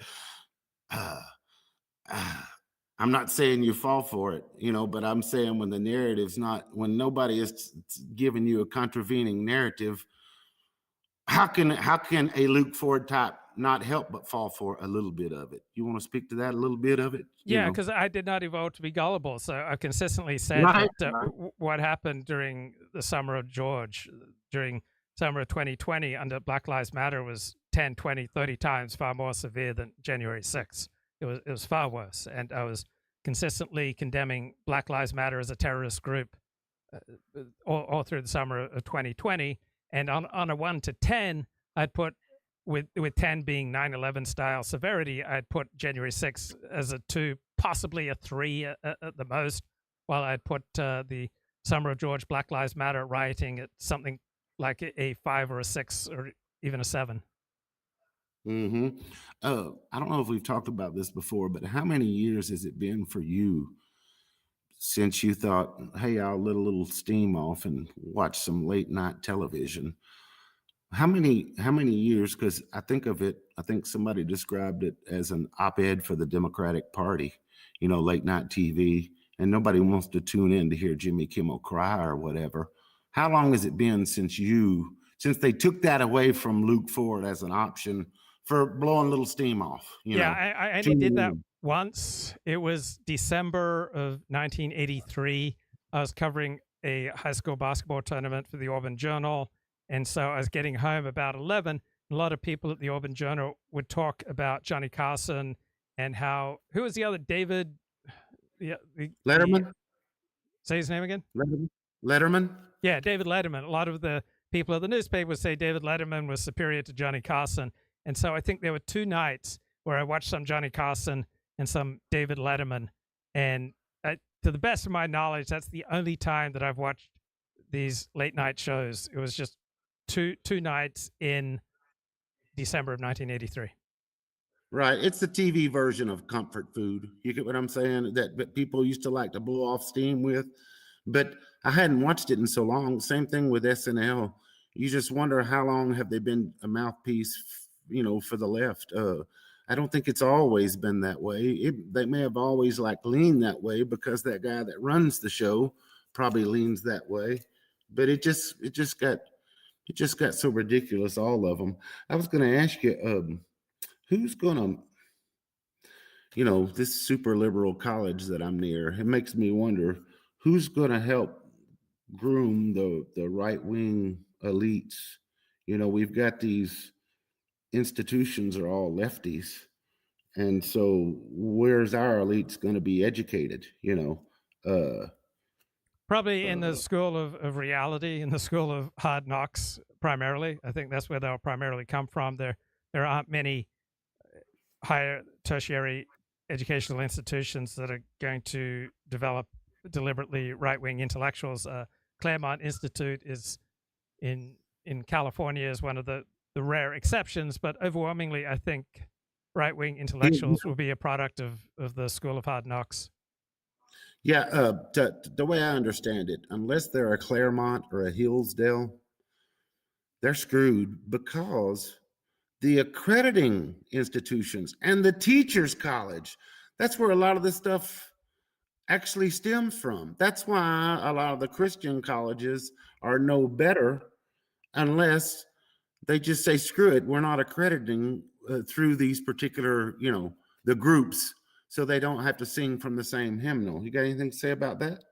Yeah, the institutions are controlled by the left, and so those people who are right-wing will tend to work outside of our major institutions, and so that's why they will largely develop their education in the School of Hard Knocks rather than formal education. Tell me what they're going to hit us with first, because boy, I see it coming. I've heard all these stories of like people in the UK are pissed off because they've got, what is it called, National Institute of Health that they have is full of doctors that have degrees from like India and Pakistan or whatever, and they're from like degree mills, so they wonder if they're not just going to see some schmuck when they go to visit somebody, for their next doctor's appointment. So I'm wondering, as the AI revolution hits, which do you see coming first from these three, Luke Fords? AI teachers, AI lawyers, or AI doctors? Well, first of all, the American Medical Association does a really good job of lobbying and shaping laws in favor of its members. So it's in the interest of the AMA to restrict membership in the AMA to become a doctor. And so you do not have doctors in the United States simply with diploma mill degrees who are practicing medicine. The AMA is pretty strict about who it allows to practice medicine. You don't have idiots, by and large, practicing medicine in the United States. It may be more of a problem in Great Britain. You do have a higher rate of medical malpractice suits against people who are beneficiaries of affirmative action, but the AMA generally does a really good job of restricting membership into the AMA and the ability to practice medicine. You can't just usually go from a diploma to practicing medicine in the United States. Now, I think AI will influence law. It will influence medicine. So we have a study saying that AI can diagnose a patient more efficiently, effectively, accurately than doctors. So I would see its influence in both big medicine and big law. Hey, Brian Williams and his ilk at United Healthcare and the folks at Kaiser Permanente, I'm sure they would like the price point of you being able to walk into the Walmart and get their little AI device over in the corner of the Walmart. I'm sure they like the price point of that better, So you think that they'll be able to keep that from going cheap, though? That's what you're telling me. You think they'll be able to keep that from getting priced down to just a robot doing it? Well, I think most people go to doctors for the ability to pay for someone who appears to care about them. So I don't think most people go to doctors for medical reasons. If they can afford it, people go to doctors to purchase the feeling of being nurtured and taken care of. But for people who have real medical symptoms, there's nothing that can prevent them from Googling the matter and getting different perspectives. So we have completely changed the model for medicine from top down to a much more even field advantage. So it used to be people would go to their doctor and they would do what the doctor said, or they wouldn't question their doctor. But that changed in the 60s and 70s when people started questioning institutions. So now people interact with doctors on a much more even playing field where they will have done their own research. It's like going to buy a car. So only a moron goes to buy a car from a car dealership, right? The smart person buys his car online after doing considerable research so he doesn't get ripped off. If you just walk into a dealership to buy a car, you're a moron. smart person does his research online. And so too, the smart person will do his research online about medical issues. And people who are not morons are not going to simply accept what a doctor or a system tells them. People are increasingly skeptical of institutions, including the institution of medicine. People are increasingly doing their own research online. People are increasingly skeptical of just taking what a doctor says as the last word on their health problem. You know, you pride yourself on trying to cater to that 115, 120 IQ segment. And I was going to say it really fucks up your averages when a 100 IQ guy just drifts onto the scene. You know, maybe he sticks around too long, runs your averages down. So I'm wondering, what could Luke do to keep those autists in the audience? And I was thinking lava lamps, some LED speakers. You ever seen those LED speakers that light up? Or maybe I think I have. Just some blinking lights, or maybe one of those computer screens that's got a fireplace on it or something. You know what I mean? My impression of autistics is you need something like going in the background, you know what I mean, where they can pay attention to you and stuff going on in the background. So have you thought about any of those little gimmicks to try to draw in the smart guys? No, I haven't, because those gimmicks are corrupting. I mean, once you start going down that path, you start dumbing down your show. 10-4. I'm just going to say, I'm going to try to get serious for a second, because I wrote something down and it's like a whole paragraph. So damn, I'm going to make you endure through this. Liberalism in the final analysis will be shown as the mechanism that crippled the soul of America and ultimately destroyed it from within. Remember, I keep giving you this mental image of that Ouroboros thing. Liberalism didn't allow debate on Black Lives Matter. They didn't allow debate on defunding our police. They didn't allow debate on any of these DEI programs that they shoved up our ass. And they've strangled the colleges and corporations with all this anti-white, anti-male racism, basically. And it was wholly instituted across academia and throughout all the Fortune 500 companies. Never once was the garbage debated. So morality is now just a sign from on high, from government and the corporations and government. What do you think about that?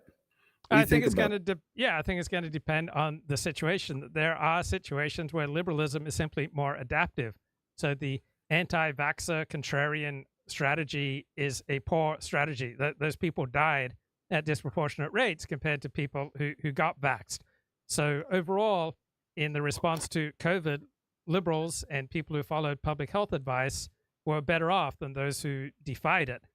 And so in that situation, the left of center, top down, follow the experts, follow the public health authorities, follow the institutions that dominate our health system, those people had a more adaptive strategy. It was the right wing and the right-wing talk show hosts who refused to get vaccinated who died in droves. And those people who were anti-vax were also much more vulnerable to being taken in scams online. So it would depend on the situation. There are situations that are more conducive to right-wing attitudes of skepticism of institutions and skepticism of outgroups and a more insular worldview. In certain situations, that will be more adaptive. We have no idea what the situation is going to be tomorrow. So there are situations where a socialist big government response is the most adaptive response. There are other situations where an anarcho-libertarian response is the most adaptive. There are other situations where a xenophobic police state will be the most adaptive. So what will determine the course of our politics and which type of politics will be most adaptive to a particular type of situation is events. So if our public political discussion is primarily about threats from the outside and from outgroups, then a right-wing response will be more adaptive. But in a different circumstance, the mummy morality the mummy style of nurturing liberal government may be more adaptive. So we have no idea how the world is going to turn, and different situations will reveal that different types of governing style are more effective or less effective. It's not like the small government style is always more effective in all situations, and it's not like the socialist big government style is always more effective in all situations. It's not like an isolationist foreign policy is always more effective than selective balancing and selective alignment with other countries. Sometimes that's more effective. So there's not one type of politics that's marked out by the will of heaven to always win out. There's not one type of hero system that's marked out by the will of heaven to always win out. Jews, for example, they went through hundreds of years of pretty dark times, and then they had hundreds of years where they were disproportionately successful, and then they went through 12 years in Europe where they suffered devastating losses. There's no one narrative for life. There's no one politics for life. There's no one religion for life. There's no one hero system for life that is always the superior response to life. Different forms of life will throw us back upon different approaches to life that have differing effectiveness. The most pivotal date for Trump's reelection, October 7th, 2023. I tried to give that to you in a Howard Cosell voice, because since then we found out at that moment 99% of the liberal donors supported Israel, but 99% of the liberal activists hated Israel, right? Yeah, but I'm not sure it really made much of a difference. It's not at all clear that Donald Trump got more of the Jewish vote in this election than he did in 2020. So there's some evidence he did. There's plenty of evidence that he did not. So until we have more clarity on that, I don't think October 7, 2023, I don't think we can be sure that it played much of a role in Trump's reelection. So you don't agree? It might not have been as pivotal as I'm thinking. Exactly. I don't know. I'm open to you being right, but I don't think it's clear. I'm skeptical. I don't think foreign policy decided the 2024 election. I just felt like maybe that's a key moment. Libs kind of lost their way, kind of a golden opportunity for the forces of truth and light. A happy accident, if you will. You know what I mean? Who was I to going to complain about a little happy accident right there? And I don't know. Have they recovered since then, that little fracture? Well, it's not at all clear that Trump has received more Jewish support since October 7. So there are prominent individuals, prominent Jewish individuals who've become pro-Trump since then, but we don't know how many overall, whether there's any significant difference in Jewish support due to October 7. I don't know. We can agree that they will, whatever, if it is a fracture, they will sort it out soon. They'll come up with some little mechanism to try to cheat a few votes from the center. So I just feel like whatever's going to be done. Who's they? They'll sort it out soon. Who's the they? The they? Jews, big Jews, rich Jews? No, the left wing that's all fractured right now. I think their little house of cards is kind of fallen, and they're trying to come up with a new game plan that can be I think they were surprised at how few people they appealed to. Like you say, that one half of 1% or whatever that guy was just profiling in that piece you just showed earlier. They didn't realize they were this far away from the average American. You know what I mean? You get what I'm saying? Right. And Republicans went through the same thing in 2012, where they did a big rethink on how Republicans should operate, and they concluded that Republicans should embrace immigration amnesty and reach out to minority groups.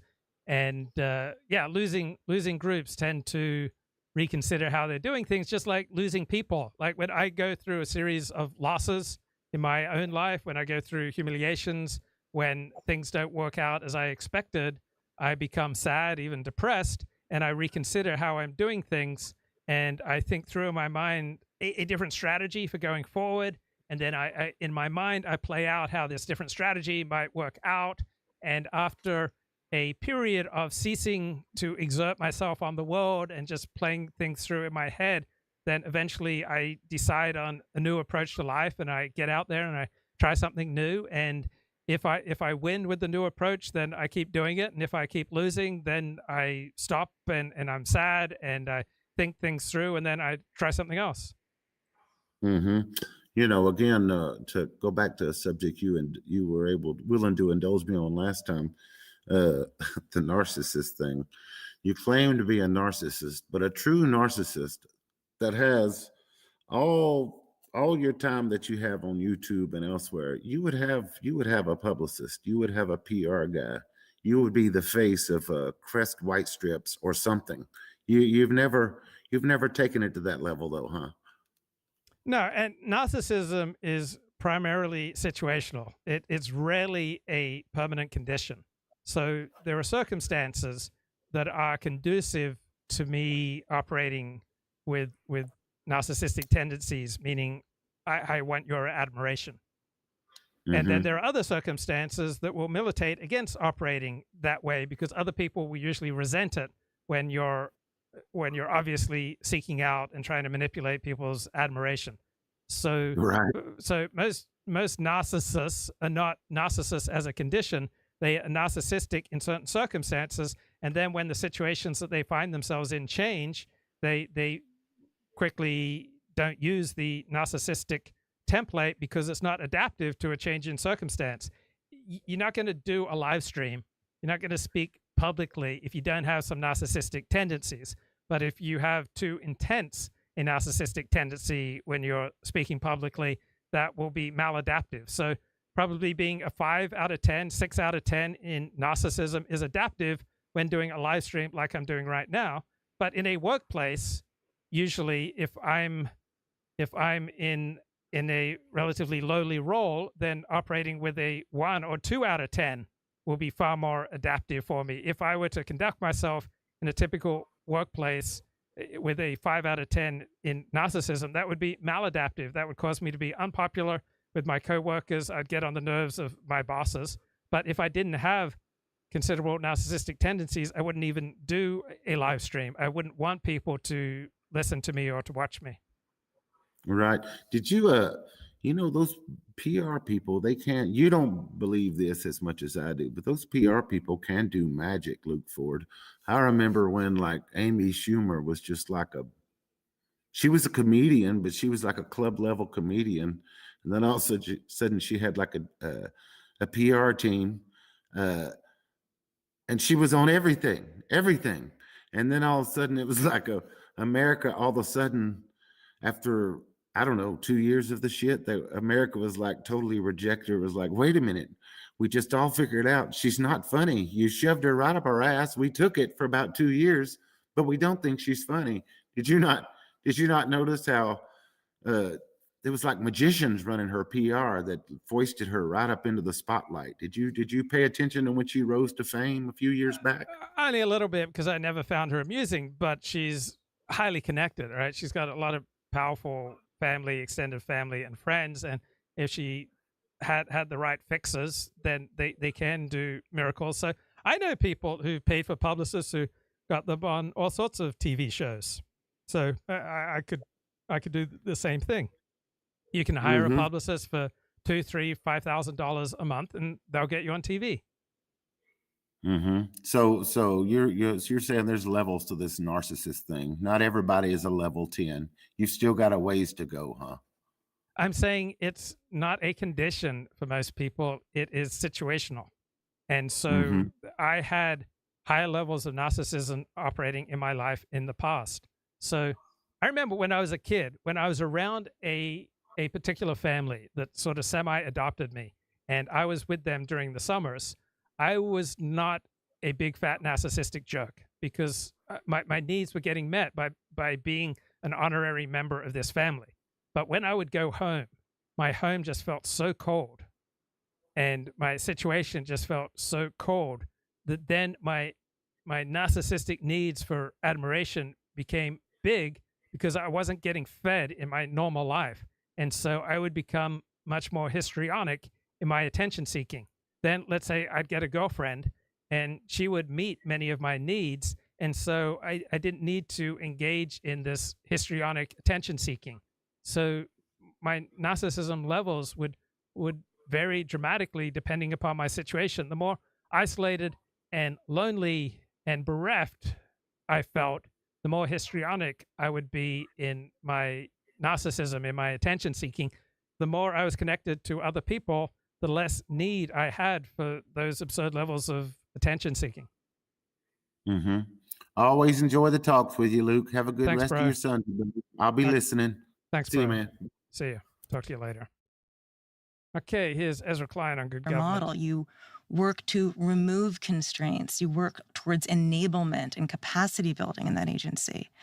And there's more interest in those ideas now than there ever has been before. And I think there's the glimmers of a new kind of relationship, not just between the public and government, but I think it has to start with between the executive and legislative branches so that they can start to build this feedback loop.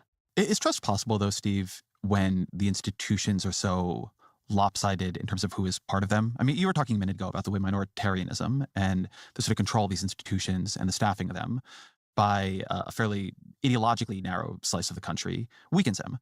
And I'm obviously not sympathetic to the Trumpist desire to have a Sherman-esque march through the administrative state and burn it down and replace it with their own lackeys. But I am sympathetic to a sort of underlying complaint here, which is that conservatives are not represented in the government. Even when they take power, they feel they're at war with it. They're fighting it. Now, maybe that was less true when it was the party of George W. Bush or Mitt Romney. But I do think there, as part of the sort of educational polarization we've seen, the institutional polarization we've seen, the sense that these agencies are not ideologically diverse, that they do not represent people, is not wrong. And so, yes, on the one hand, it has led to a really toxic reaction on the right, a belief that these can never be fair, that they are not fair now, and that they just need to be made unfair in the right's favor. But on the other hand, it's like a little hard to imagine. I mean, what are you going to do, an ideological affirmative action program? So there's a terrific book called Rethinking Narcissism, the bad and surprising good about feeling special. So Craig Malkin, he is in the Harvard Medical School faculty. He's a psychologist. He says, narcissism is a learned response. It is a habit. Like any habit, it can get stronger or weaker depending on circumstances. So narcissists vary normal emotions like fear, sadness, loneliness, and shame. So when I was awash with fear, sadness, loneliness, and shame, I would act out histrionically because I was afraid that I'll be rejected for displaying fear, sadness, loneliness, and shame. And so the greater my fear, the more I would shield myself with the belief that I was special. Right? The more I was connected to other people, the less need I had to feel I was special. So unhealthy narcissism is not an easy habit to break, but people can become healthier by learning to accept and to share the emotions that they usually hide. So at the heart of narcissism lies an ancient conundrum. How much should we love ourselves and how much should we love others? So children gradually learn that nothing and no one can be perfect, and so their need for self-perfection usually gives way to a more level-headed self-image. And as they witness the ways that healthy adults handle their own flaws and limitations, they begin coping with their own limitations more pragmatically, and they have less of a need for fantasies of greatness or perfection. So most people usually develop healthy narcissism, meaning genuine pride, genuine self-worth, the capacity to dream, empathize, admire, and to be admired. This is a sturdy sense of self. But I grew up in foster care, right? You could say that I grew up with some abuse and some neglect and some other traumas that left me feeling small, left me feeling insignificant, left me feeling unimportant. And so as an adaptation to that, I would spend most of my time looking for admiration, or in a fantasy world where I was incredibly admirable. I would find heroes to look up to, such as Dennis Prager. I'd put him on a pedestal. He's a great man. So I would become a narcissist to cover up my vulnerability, my fragility, my fear, my self-loathing, my emptiness on the inside. So I would act arrogantly, pompously, and in a hostile manner to the outside world to try to compensate for how worthless I felt. But when I stopped feeling worthless because I was leading a more upstanding and productive life, I had less need to compensate with these narcissistic, attention-seeking, histrionic tendencies. So when I was in a highly narcissistic state, other people simply were there to meet my needs. Right? They became servants in my court. They became useful only for their ability to confirm my level of self-importance. Now, narcissism becomes dangerous when it tips over into megalomania, right? When we cling to feeling distinctive and special like a talisman instead of just playing with it from time to time. So it all depends on how much we allow grandiosity and perfectionism and delusions of grandeur to take us over. Program for the Department of Transportation, right? That doesn't exactly sound like a solution either. Yes, I would say I think a lot of these parts of government could be better at admitting when they mess up. One thing that's way back underneath the psychological substructure of this election is COVID. This was an enormous, and I think people can underestimate to remember just what an enormous exercise of the government's coercive authority was involved in the COVID shutdowns, right? The degree to which lots of people had their basic movements, the degree to which they could send their kids to school, whether they had to wear a mask, whether they had to put a needle in their arm. All of these things are remarkably coercive, and people were mostly told that they had to do it, and the experts had all made the right judgment, and they were stupid because they didn't do it. And lots of them, now we know the evidence is in, were just the wrong calls. Closing down schools was an enormously bad call. I think there's a good argument that, at least in cost-benefit terms, closing down the economy was a bad call. But there's really been no post hoc self-assessment by all the people who made these decisions. And that's a rational basis of distrust. And that's one thing I want to go back to, is saying distrust is not irrational. Lots of people distrust for rational reasons. The other part of this is, again, the ways that these professions, and this is how we govern ourselves through expert institutions, because they've become more ideologically homogenous, that leads to distrust in two ways. One, people think that their views are not represented inside these professions, but also they're more likely to think, to go back to this groupthink point, that institutions that don't have conflict and seem to be entirely averse to conflict and disagreement, they, again, reasonably, rationally suspect that somebody's hiding something. And I think that if our institutions became more open to critique, open to disagreement, that would actually increase trust. And I think there's also one last part. I was reading about the discussion of Kamala Harris and her decision about whether to go on the Joe Rogan show. And the account that was given of why she decided not to, and they were apparently thinking about it, was because the staff decided they were uncomfortable with it. And I think that shows something about this sort of substructure that's underneath the governance of Democrats, that there's a kind of just buzz that's at a low level that influences the vibes of decision-making. And I think this is where the factional stuff I've written about is concerned. I think a Democratic Party that was more diverse at that staff level would also be less likely to make what were, in retrospect, big mistakes too. I'm glad you brought up Rogan, who I think is interesting for a few dimensions of this. I've not known, to be honest, what to make of that reporting about why Harris didn't end up going on it. Because on the one hand, that is named, right? That's not an anonymous campaign official. That's Jen Palmieri, who's a very senior campaign official in the Democratic Party. She was advising Doug Emhoff, and she put her name to that, right? Which is, I think, an important thing for taking it seriously. And on the other hand, the story as I understood it was that they wanted Rogan to fly to them, and they were limiting it to an hour. And that they had not made a decision not to go on Rogan. So it implies to me that even if there was staff dissent, which I'm not shocked to hear there was, it may not have been the only or the decisive factor. But Democrats lost Rogan long before October of 2024. And the specific period in which they lost Rogan was COVID. And actually a lot of the people we might be sort of thinking about here, Elon Musk clearly turned much more hard right wing in the pandemic period. And you were talking a second ago, Steve, about how the pandemic was an extraordinary period of governmental coercion. And by the way, not just from Democrats, right? You look at what Mike DeWine was doing in Ohio, right? There are a lot of Republican governors who are also locking down economies and trying to figure this out. It was a very hard time, and people were making decisions under very uncertain information. But one other thing that was happening, and you saw it applied to people like Rogan, was cultural coercion. Right? It wasn't the power of the government yelling at you. It was, the liberals online, right? It was the public health authorities who were just tweeting, but who on the one hand were saying, everybody has to stay inside, we're locking down the economy, but definitely go protest for George Floyd because racism is a public health issue as well. So the U.S. Embassy in Syria tweeted May 15, 2017, we remain committed to bringing the current top guy in Syria to justice. Stop this terrorist Mohammed al-Jawlani, up to $10 million reward. This man is now the de facto leader of Syria after his jihadi group led to the toppling of the Assad dictatorship. And, tweets Hayat Tahrir al-Sham, HTS, has committed mass human atrocities for Islam. It was co-founded by the former leader of ISIS as the Syrian branch of Al-Qaeda. So let's get some commentary here from Fox News. So if you look at the speed at which he's moving, for example, on his people side, he's nominated his whole cabinet, his senior White House people, in less than a month, and that includes a Thanksgiving break. So the speed at which this is happening really sets this up for probably, as I say, the most significant transition that we've seen. Susan Glasser from The New Yorker talked about the confirmation process. Let's play her. We all know about, former and future President Trump, that he likes a fight. He has chosen a certain number of extremely confrontational nominees. But remember, the math is the math in the U.S. Senate. How much pressure is there on GOP senators to deliver on these nominees?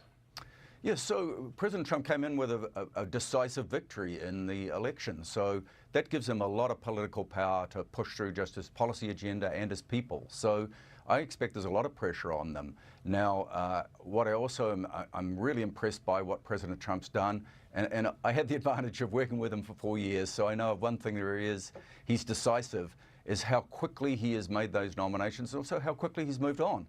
So when we saw, for example, Matt Gaetz pulling out, within 24 hours, he had a replacement, Pam Bondi. So he's not only just putting people up, he's putting a lot of pressure on. He's moving the nominations through very quickly, and he's acting decisively, as I expected. All right, transition expert, what else is happening between now and Inauguration Day? So there's three elements. People is one, which we talked about. So he has all of his senior people nominated. There's a president appoints around 4,000 people, and I expect him to want to get half of those, 2,000 or so, ready to go by January 20th. That would be the best performance of any incoming administration. So the people side, now he's got the big nominations in place. He's going to move to the next level and the next level after that to have his team in place.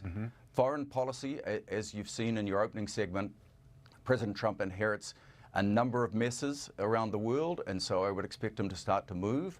And what's been interesting from my point of view as a transition observer, I didn't know there was an Australian who was Donald Trump's deputy White House chief of staff, is how quickly the world has moved to see President Trump as the leader. And so whether it's Prime Minister Trudeau going to Mar-a-Lago, President Macron inviting him to Notre Dame opening, or President Zelensky talking to him about negotiations, the world has already orientated themselves to President Trump as the next world leader.